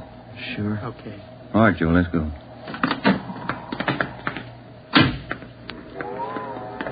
Sure is cold out. I don't even have a heater in my car. You stole enough of them. Okay, Steve, here they are. All right, boys. Milford, get in first behind the wheel. Okay. Mahoney in the middle. Now I'll sit in the back. We'll be parked in that garage across the street, Steve. Got a perfect view of the alley. Okay, Ben. Check with you later. All right. Mean night, Joe. Yeah, come on.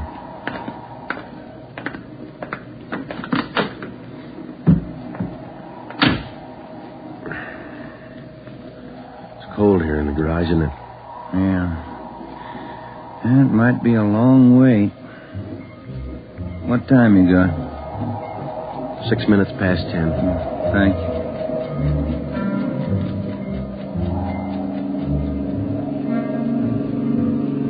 Hey, Joe. What is it? It's nothing. Thought that passing car was turning in the alley. Relax. It's early. Lonely place. Dark. Gets on your nerves.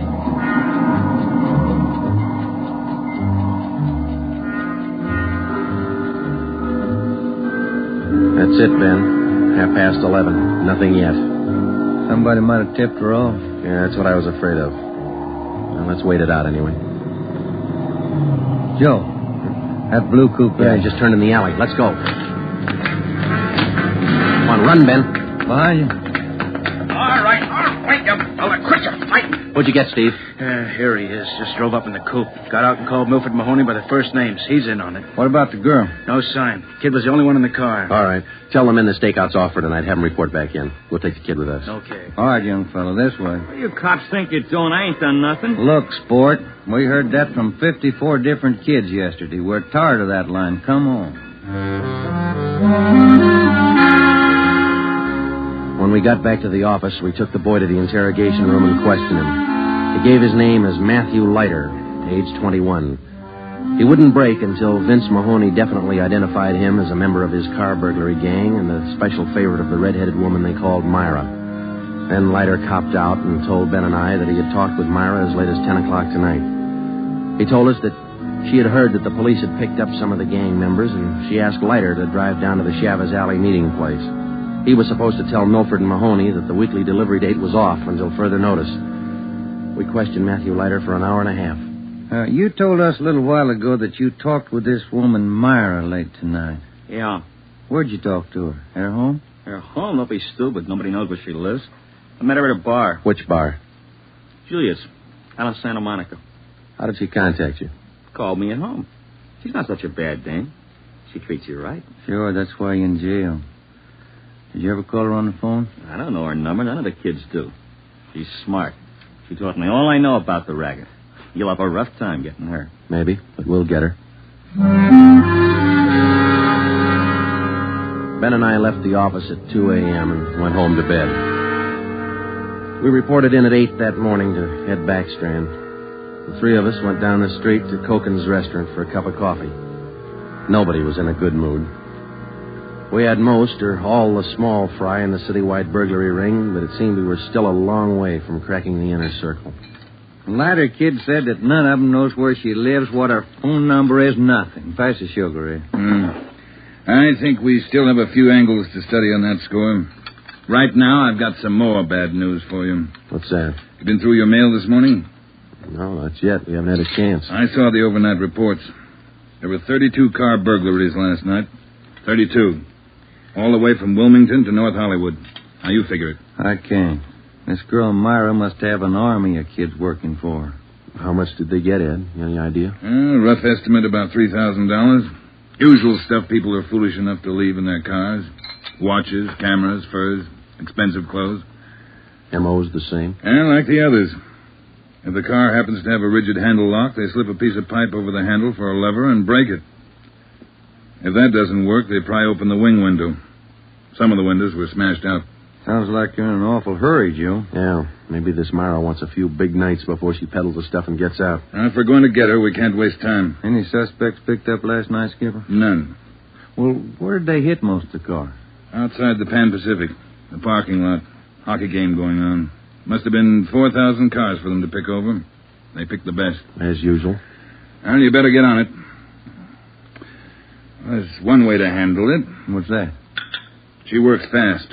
You work a little faster. We got back to the office and we went over the reports one by one. Then we called the young gang members to the interrogation room and questioned them separately and re-questioned them. We got nowhere.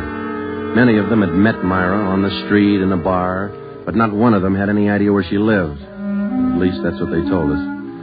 Ben had a hunch that Matthew Leiter knew more than he was telling. We had him brought to the interrogation room, and all that afternoon until 10 o'clock that night, with interruptions for his meal periods, we talked with Leiter. He would admit nothing more than what he'd already told us. Yeah, it's got me beat, Joe. Yeah. Well, let's check with Ed. Good morning, Joe. Ben? Hi, Mike. Skipper in? Just went down the hall for a minute. Be right back. Hold it a minute, will you? Yeah. Chief of Detectives always handing. Yeah. For you, Joe. Oh, thanks. Hello? Yeah. He does? We'll be right over. That was Sergeant Hopkins over at the jail. Yeah? Matthew Leiter's got something to tell us. Says it's important.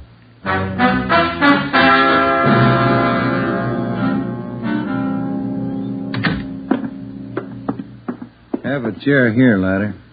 Yeah, thanks. All right. You wanted to see us. I'm getting even with that dame Myra. I'm squaring with you. Yeah? She told me if I was picked up, she'd have me out in a couple of hours. She promised me a lawyer if anything happened. Said she'd get me bail. All right. Where can we find her?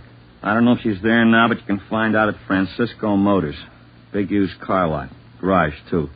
It's out on Melrose past La Cienega. What's the tie-up? That's where she fenced most of the stuff we stole. Some old guy she buddies with runs the place. Big shop in the back. Store a lot of hot stuff there. Barney. Yes, Sergeant? We're through with him. Take him back. We checked with Chief Backstrand, and then we drove out to the Francisco Motor Company. We located it on the corner of Melrose and Geneva Avenue. It was a big layout. Consisted of a large used car lot sign bannering the slogan, Deluxe Auto Accessories, lowest prices in town. Along the back end of the lot, there was a large L-shaped garage. We found the man in charge, and he gave his name as Paul Hackett, the owner of the car lot. In the garage, we found the entrance to a large back storeroom. It was loaded with thousands of dollars worth of auto radios, spotlights, cratefuls of assorted car accessories. Special closets built into the walls of the garage contain racks of fur coats, suits, dresses. Below that, smaller boxes containing watches and cameras, all wrapped in tissue paper. You can save all of us a lot of time and trouble by talking to us now, Mr. Hackett. Where is Myra? I don't know who you're talking about. I don't know what you're talking about. Can you explain what we just found in your garage? I didn't know it was there. I didn't know it was stolen. Well, which is it, Mr. Hackett? Make up your mind. I bought it, but I didn't know it was stolen. You can't prove I did know. I think we can prove it, Mr. Hackett. Some of those stolen car radios stored back there, the serial numbers are filed off, and this workbench here is full of filings. I didn't know. You'll have to do better than that. How does Myra figure in? I don't know. I don't know what you're talking about. It's all right with us, Hackett. We found the stuff and we got you. If we don't find Myra, you'll be doing time for two people. Stand still. You can't. You can't do this to me. I don't know anything about it. Come on, Hackett. We're taking you in.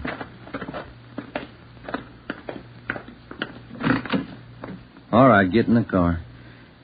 Come on, in the car. Am I going to jail?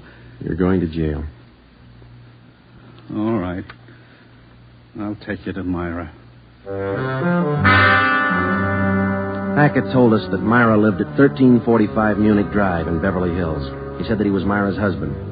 He told us that he'd been in a legitimate garage business for 10 years before he married Myra. She talked him into the racket. He identified 1345 Munich Drive as their home. When we got there, we found stores of stolen property similar to those found in the garage. Myra was not there. Hackett had no idea where she might be. We sat down in the living room and waited.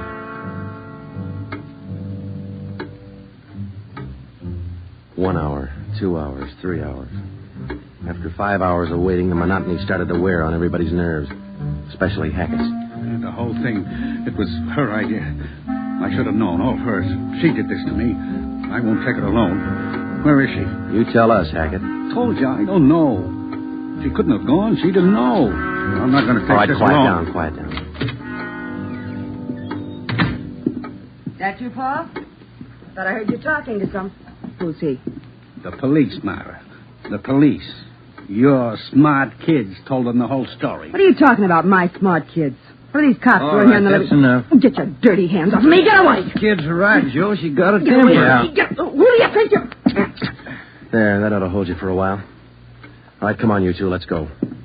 All right, copper. You win. Stupid husbands. How many times did I tell you? Don't trust those kids. Don't store their stuff in the garage. Don't open it for anybody. Get a lawyer. No, you knew better. Dumb jerk. The idea of having those cops camping in the living room waiting for me. Why didn't you warn me? I'm going to divorce you. That's what I'm going to do. I'll stick you for plenty. Jerk. All right, inside, you two.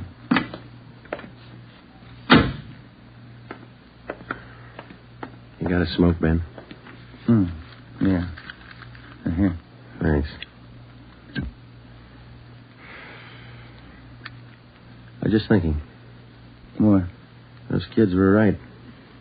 She's a pretty nice-looking woman. Yeah. Nice face. Beautiful figure.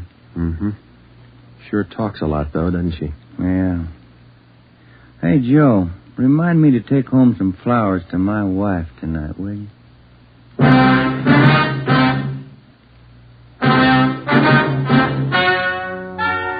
The story you have just heard is true. Only the names were changed to protect the innocent. Paul and Myra Hackett were tried and convicted on 7 separate counts of receiving stolen property. They are now serving out their sentences in the state penitentiary. Realizing that most of the young persons involved in the case were influenced by the strong personality of Paul and Myra Hackett, a separate investigation was made into the backgrounds and home life of the young offenders.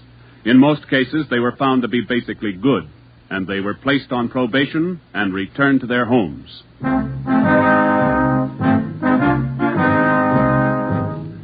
You have just heard the 13th in a new series of authentic cases from official files. Technical advice for Dragnet comes from the office of W.A. Wharton, Acting Chief of Police, Los Angeles Police Department. Tonight's program is dedicated to Detective Harry William Vosper of the Seattle, Washington Police Department, who on the night of July 21st, 1949, gave his life so that yours might be more secure.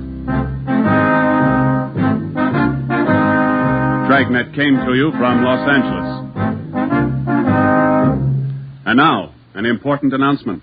Starting this Saturday, September 3rd, Dragnet will be heard at a new time over your NBC station. Consult your local newspaper for the new listening time. And now, speaking in behalf of the producers and the entire cast of Dragnet, we would like to take this opportunity to thank you for your many kind letters of encouragement and approval.